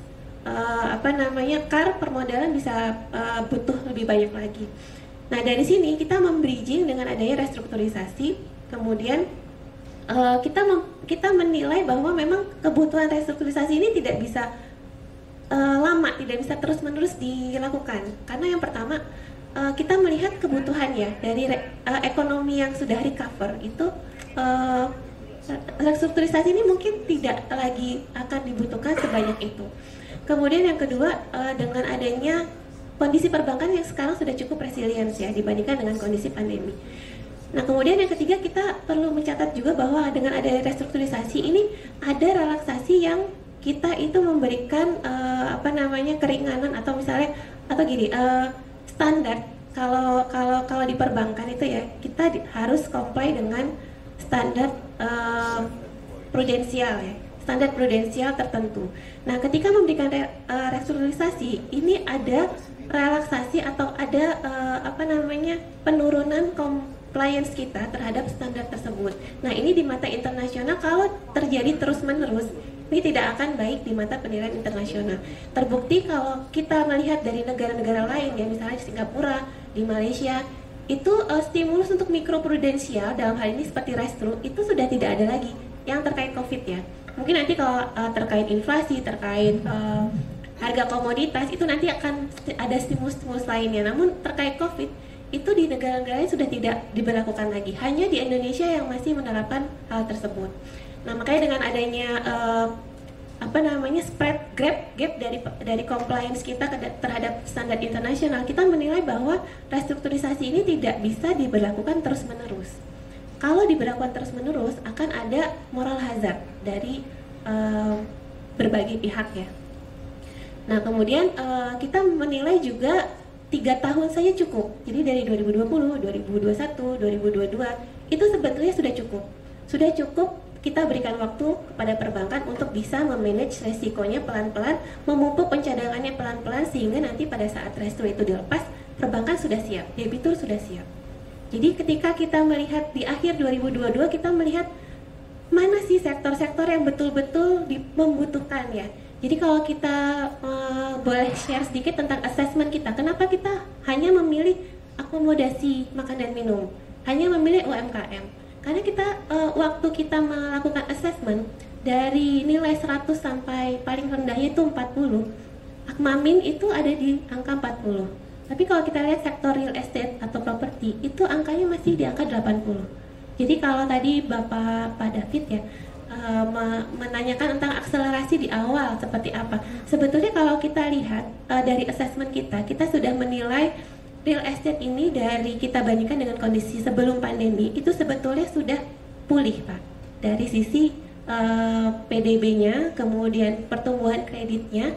Namun memang ada masih ada peluang dari segi resikonya. Resiko masih dinilai lebih besar ya, karena ada dampak dari pandemi. Jadi mungkin itu yang bisa saya sampaikan dari kenapa kita mempertimbangkan hanya Akmamin saja, tapi tidak sektor-sektor lain. memang kita mempersempit gap tadi Bapak dan Ibu sekalian, gap untuk kita tidak comply terhadap standar internasional. Jadi kita hanya memilih sektor yang betul-betul masih membutuhkan restu tersebut. Nanti pelan-pelan juga mudah-mudahan nanti di akhir 2024 semua sektor sudah bisa kita lepas restrunya. Mungkin itu yang bisa saya sampaikan untuk pembuka. Terima kasih. Melanjutkan tadi, jadi kalau yang growth driver dengan melihat bahwa memang benar tadi kita memang tugasnya Bank Indonesia selain tadi itu juga memelihara nilai rupiah, menjaga stabilitas sistem keuangan, ujungnya tuh juga sistem pembayaran, ujungnya memang untuk mendukung pertumbuhan ekonomi yang berkelanjutan. Itu kenapa Bank Indonesia juga apalagi yang di makroprudensial itu ada konsentrasi kami untuk 2023 sampai 2024 ini untuk terus mendorong growth. Jadi longgarnya di situ. Jadi insentif masih kami terus berikan sampai 2024. Kenapa sampai 2024? Kita melihat financial cycle. Tadi kan Pak David ya juga bilang kalau lagi boom ya kita agak mengetat gitu. Tapi kalau misalnya lagi kondisinya lagi down, kita dorong gitu. Nah, itu yang kami lakukan. Jadi kalau melihat hitung-hitungan kami di 2024 itu kredit udah balik ke ini jangka panjangnya. Jadi udah gap kreditnya itu udah di nol. Jadi kita masih terus, dan tadi yang sektor-sektor kalau nggak salah ada 17 atau 18 sektor yang masuk ke growth driver, itu yang menerima insentif paling besar. Maksudnya banknya yang menerima insentif. Kalau bank menyalurkan ke kredit ke sektor-sektor yang growth driver, itu insentifnya diberikan yang paling besar. Nah sebenarnya tadi yang sektor-sektor yang diperpanjang oleh OJK itu kalau di kami itu adalah sektor-sektor yang masih scarring. Jadi kalau yang scarring itu yang masih butuh support lebih lanjut, dia karena larnya masih tinggi, growth-nya masih negatif, apalagi dibandingkan dengan sebelum COVID ya, dengan sekarang aja dia masih tumbuhnya negatif. Itu kenapa tadi dilanjutkan oleh OJK. Sebenarnya kita sama-sama sih ketika menentukan mana yang dia yang resilient, mana yang growth driver, mana yang memang butuh terus bantuan. Kita bilangnya sektor yang masih scarring itu sama-sama kita tentukan di KSSK untuk macam-macam sektor. Itu aja dari saya. Baik, kita dengarkan dari Bank BTN ya. Silakan Pak Beki.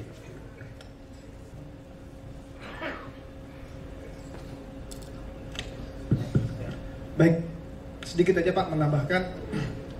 Seperti yang saya sampaikan tadi, sebenarnya BTN melihat tahun 2023 itu adalah optimis gitu ya, akan lebih baik dibandingkan dengan tahun sebelumnya. Jadi mungkin kita akan mentargetkan jumlah unit realisasi kita disburse-nya mungkin tadi 200.000 tahun lalu, mungkin tahun ini bisa mencapai 200 sampai 250 lah ya, mungkin in average kurang lebih 225 sampai 230. Nah, untuk mendukung itu, berbagai macam kebijakan memang sudah coba kita siapkan sebenarnya dari tahun lalu sampai dengan saat ini, termasuk tadi Pak David terkait dengan LTV 100% ya Pak ya, ataupun uang muka 0% itu sudah kita berlakukan tahun lalu, tapi memang pemberiannya ini selected ya kepada beberapa developer tertentu dan juga kepada end user ataupun juga calon debitur tertentu Pak. Tapi secara umum sebenarnya end user cukup menyiapkan uang muka 5% sebenarnya, itu secara umum Pak. Nah yang lain-lain bisa dia menuju kepada 0%, ada yang bisa 1% gitu ya, itu juga sudah cukup banyak yang kita berikan. Itu yang pertama Pak. Yang kedua terkait dengan select policy, ini juga mungkin sama, hampir saya pikir di semua bank juga mengalami hal yang sama terkait dengan pinjol gitu ya. Nah tetapi kami juga belajar dari case yang ada, memang kita nggak bisa melakukan satu just kepada satu kondisi gitu ya. Apabila dia memiliki satu history, anggaplah call-nya buruk gitu, tetapi ternyata memang akan sangat berbeda-beda situasinya gitu ya, dengan antara satu orang dengan orang yang lain. Dan sehingga kebijakan kami adalah kami akan melihat hal tersebut secara lebih rinci Pak, lebih hati-hati, sehingga memang harapan ke depan approval ya dari sisi policy itu akan lebih baik. Demikian Pak. Baik, terima kasih ya. Jadi luar biasa penjelasan daripada Bu Woro tadi dan juga dari Bu Yati dan BNI dan BTN. Oke, terima kasih. Kita kedatangan Ketua Kehormatan DPD DKI Pak Setio Maharso. Boleh ada lambaikan tangannya Pak bersama kami, ada ya Pak? Oke Pak, sekaligus langsung bisa berdiri Pak. Ada sesuatu yang mungkin Pak Maharso mau sampaikan Pak, pertanyaan, himbauan, ataupun juga menyanyikan satu buah lagu juga nggak ada masalah Pak. Terima kasih. TikTok ya. Silakan Pak Maharso. Selanjutnya nanti penanya yang kedua dan ketiga ya Pak Edwin. Makasih Mas Tony. Lagi mau makan udah diundang. Siap. Assalamualaikum warahmatullahi wabarakatuh. Selamat sore, salam sejahtera untuk kita semuanya. Om Swastiastu, Namo Buddhaya, salam kebajikan. Bapak Ibu yang saya hormati, yang kebetulan sore hari ini bisa hadir untuk temu anggota. Saya atas nama pribadi sebetulnya berharap banyak dari topik yang dibicarakan pada sore hari ini, yaitu relaksasi kebijakan vs mitigasi perbankan. Tadi dari teman-teman sudah banyak menginformasikan mengenai kemandekan KPR dan sebagainya. Sebetulnya intinya begini Bapak Ibu, terutama dari Bank Indonesia dan OJK, karena ibu-ibu kebetulan dua Sri Kandi ini adalah penentu sebetulnya. Kalau kita ketemu komisioner dan deputi gubernur, itu mesti datanya dari ibu-ibu sekalian. Jadi ini ibu-ibu saya berharap bisa menyerap permasalahan yang ada di lapangan, di ruangan ini. Kita ingin sebetulnya terobosan-terobosan ibu-ibu dari OJK, karena selama ini kalau kita teman-teman berhadapan dengan bank, mesti kembalinya ke aturan OJK. Tapi kalau kita ke OJK, kembalinya itu kebijakan bank. Jadi kita mau kemana? Kan nggak mungkin kita demo gitu kan. Nah, maka dari itu di sore yang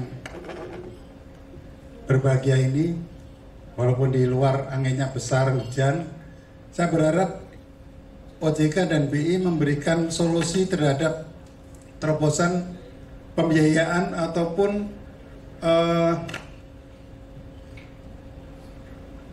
baik KPR maupun konstruksi. Ibu-ibu mungkin bisa ketahui bahwa selama ini yang mendapatkan prioritas dari yang hadir di sini tadi itu adalah kelas menengah ke bawah, KPR subsidi dan sebagainya. Padahal setelah pandemi piramidnya itu udah terbalik sekarang. Jadi yang dulunya lancip ke atas sekarang lancip lancipnya ke bawah, sekarang lancipnya ke atas lagi. Jadi kelas menengah pun udah turun ke level-level di bawah. Nah ini perlu kita pikirkan bersama. Kalau terobosan-terobosan ini tidak ada dan kita tetap bicara normatif seperti yang Bapak Ibu sampaikan tadi, terutama dari Bank Indonesia dan OJK, saya yakin-yakinnya bahwa apa yang dibicarakan di sore hari ini tidak akan terjadi lompatan-lompatan besar. Kebetulan kami ditugaskan dari Kadin Indonesia, BPKPT, Badan Pengembangan Kawasan Properti Terpadu, bekerja sama dengan LP3M UI, sedang membuat kajian juga, Ibu-Ibu. Nah, data-datanya juga tidak begitu valid yang kita dapatkan. Saya takut dengan data yang tidak valid ini akan memberi putusan arahan yang tidak jelas juga nantinya. Nah, saya mohon sekali lagi, tadi Bu Teresia sudah bicara, sumbangan industri properti terhadap PDB itu 13,6, kemudian tenaga kerjanya adalah 6,9. Ini di-announce oleh Presiden. Artinya bahwa ini valid, ya. Jadi kalau ibu-ibu sebagai pemangku kebijakan, saya pikir teman-teman perbankan akan ikut di belakang ibu-ibu sekalian. Jadi harapan saya sekali lagi bahwa sore hari ini kita bisa mendapatkan solusi terbaik. Banyak ibu-ibu yang bisa kita lakukan. Kami sedang berusaha dengan Kementerian Dalam Negeri untuk membedah Undang-Undang Nomor 23 Tahun 2014 tentang keuangan daerah, perimbangan keuangan daerah, di mana sebetulnya kebijakan dari provinsi dan kabupaten kota, dia bisa memberikan dana-dana APBD-nya untuk sektor-sektor perumahan. Nah, tapi apakah ini BI dan OJK membahas masalah ini juga? Ini sebetulnya sumber-sumber yang bisa dilakukan oleh pihak berwenang dalam hal pembiayaan bagi saudara-saudara kita yang membutuhkan. Dan ini perlu kita duduk bersama, ya. Di Kemendagri kita sudah mempunyai tim untuk membahas ini, dan saya sudah mohon kemarin untuk mengikutkan OJK, ya. Sehingga apa yang dilakukan itu bisa berjalan dengan lancar. Terakhir mungkin saya ingin bahwa sama-sama kita berpikir out of the box seperti Presiden dalam membangun IKN. Bahwa kita optimis bahwa industri ini menjadi salah satu lokomotif pertumbuhan ekonomi di Indonesia. Kalau kita sudah sama-sama yakin, tadi bapak-bapak dari BTN dan BNI yakin, kalau OJK-nya masih memberikan sinyal yang kurang bagus, ya nanti kita duduk sama OJK. Dan saya yakin Bu Woro tadi dari OJK bisa memahami hal ini, dan terima kasih atas waktu dan jangan bosan-bosan Bu untuk bisa bertemu dengan teman-teman di sini. Ya. Terima kasih Pak Tony. Sekali lagi, wassalamualaikum warahmatullahi wabarakatuh. Baik, terima kasih. Ini menjadi catatan penting ya. Makin seru nih ya Bu Woro ya dari perbankan sama Bu Yati. Nah, ini juga dari IKN tadi disinggung ada Pak Rusmin Lawin ini sudah bergabung sama kita menjadi tim IKN ya. Kiss for you. Baik, kita dengarkan penanya dari Pak Edwin. Silakan nanti dari Bapak ini ya. Oke, makasih Pak Tony. Saya Edwin dari BPUD RE DKI, ya Bu ya, Bapak-bapak sekalian. Sebenarnya ini kan tadi ada stimulus juga dari BI, katakan LTV sudah 100%, KPR sudah tidak normatif ditentukan oleh BI untuk drawdown kepada developer, tergantung perbankan masing-masing ya. Dulu fondasi sekian ya, tutup atap sekian, itu saya anggap relaksasi. Cuma relaksasinya ini Bu, kurang ada kelanjutan Bu, karena N-nya ini kan ada di konsumen Bu, dimana kita tahu perbankan ini selalu bicara dulu BI checking atau sliknya 1, 2 nggak masuk, sliknya 1, 2 nggak masuk. Seperti kita ketahui juga bahwa pembeli properti itu kan jenisnya cuma 2, satu investor, satu end user. Kalau investor biasanya jarang memakai mortgage bank, tetapi end user ini adalah memang generasi-generasi baru Y atau Z atau A, yang mereka mungkin kita berpikiran untuk mengetahui masalah BI checking segala macamnya belum begitu familiar. Dia mungkin pakai pay letter, ya kan? Shopee pay letter, beli dulu, utang belakangan. Ya, semua pay letter itu naik, belum pinjol. Ya, itu sudah ada habit yang memang terjadi di Indonesia, itu seperti begitu. Nah, kendalanya ini pada saat mereka mau membeli properti, ya kan? Baru tahu, oh kamu ada tunggakan tidak boleh. Padahal secara bisnisnya ya, mungkin dari Ibu Yati sama Ibu Woro, hubungan kami sama perbankan itu adalah bisnis to bisnis. Ada konsumen minta KPR, ini medianya tuh di bank. Kita nggak bisa memberikan terlalu jangka panjang, ya. Di mana bank punya mitigasi sudah dijalankan. Kenapa? Kalau dia striknya kolektibilitasnya 2-3, dia baru nyicil 3 kali, bank pasti call kepada kita. Pak, kemarin KPR kita udah drop 20%, 30%. Betul? Pasti kita akan buyback. Itu pelaksanaan praktisi yang ada di lapangannya begitu. Jadi kami sebagai developer tidak melihat ada regulator yang memang kita harus jelasin. Ya, kedua, perbankan itu biasa memberi KPR itu biasa tandem juga dengan dia punya kredit konstruksi. Jadi mitigasinya itu sebenarnya antara kita sama perbankan dan kita akan buyback. Dan perbankan juga punya mitigasi, tidak mungkin mau buyback kalau notabene mungkin perbankannya developer yang memang yang terpilih. Tapi kalau ibu-ibu dari Bank BI OJK melepas lagi bahwa diserahkan sepenuhnya untuk kolektibilitas daripada konsumen, mungkin tumpukan dari perbankan itu gampang ya. Perbankan yang mempunyai assessment sendiri. Kalau sekarang, nggak bisa Pak, kalau udah kolektibilitas satu mati, strik satu mati, tutup pintu, karena mereka nggak mau melanggar.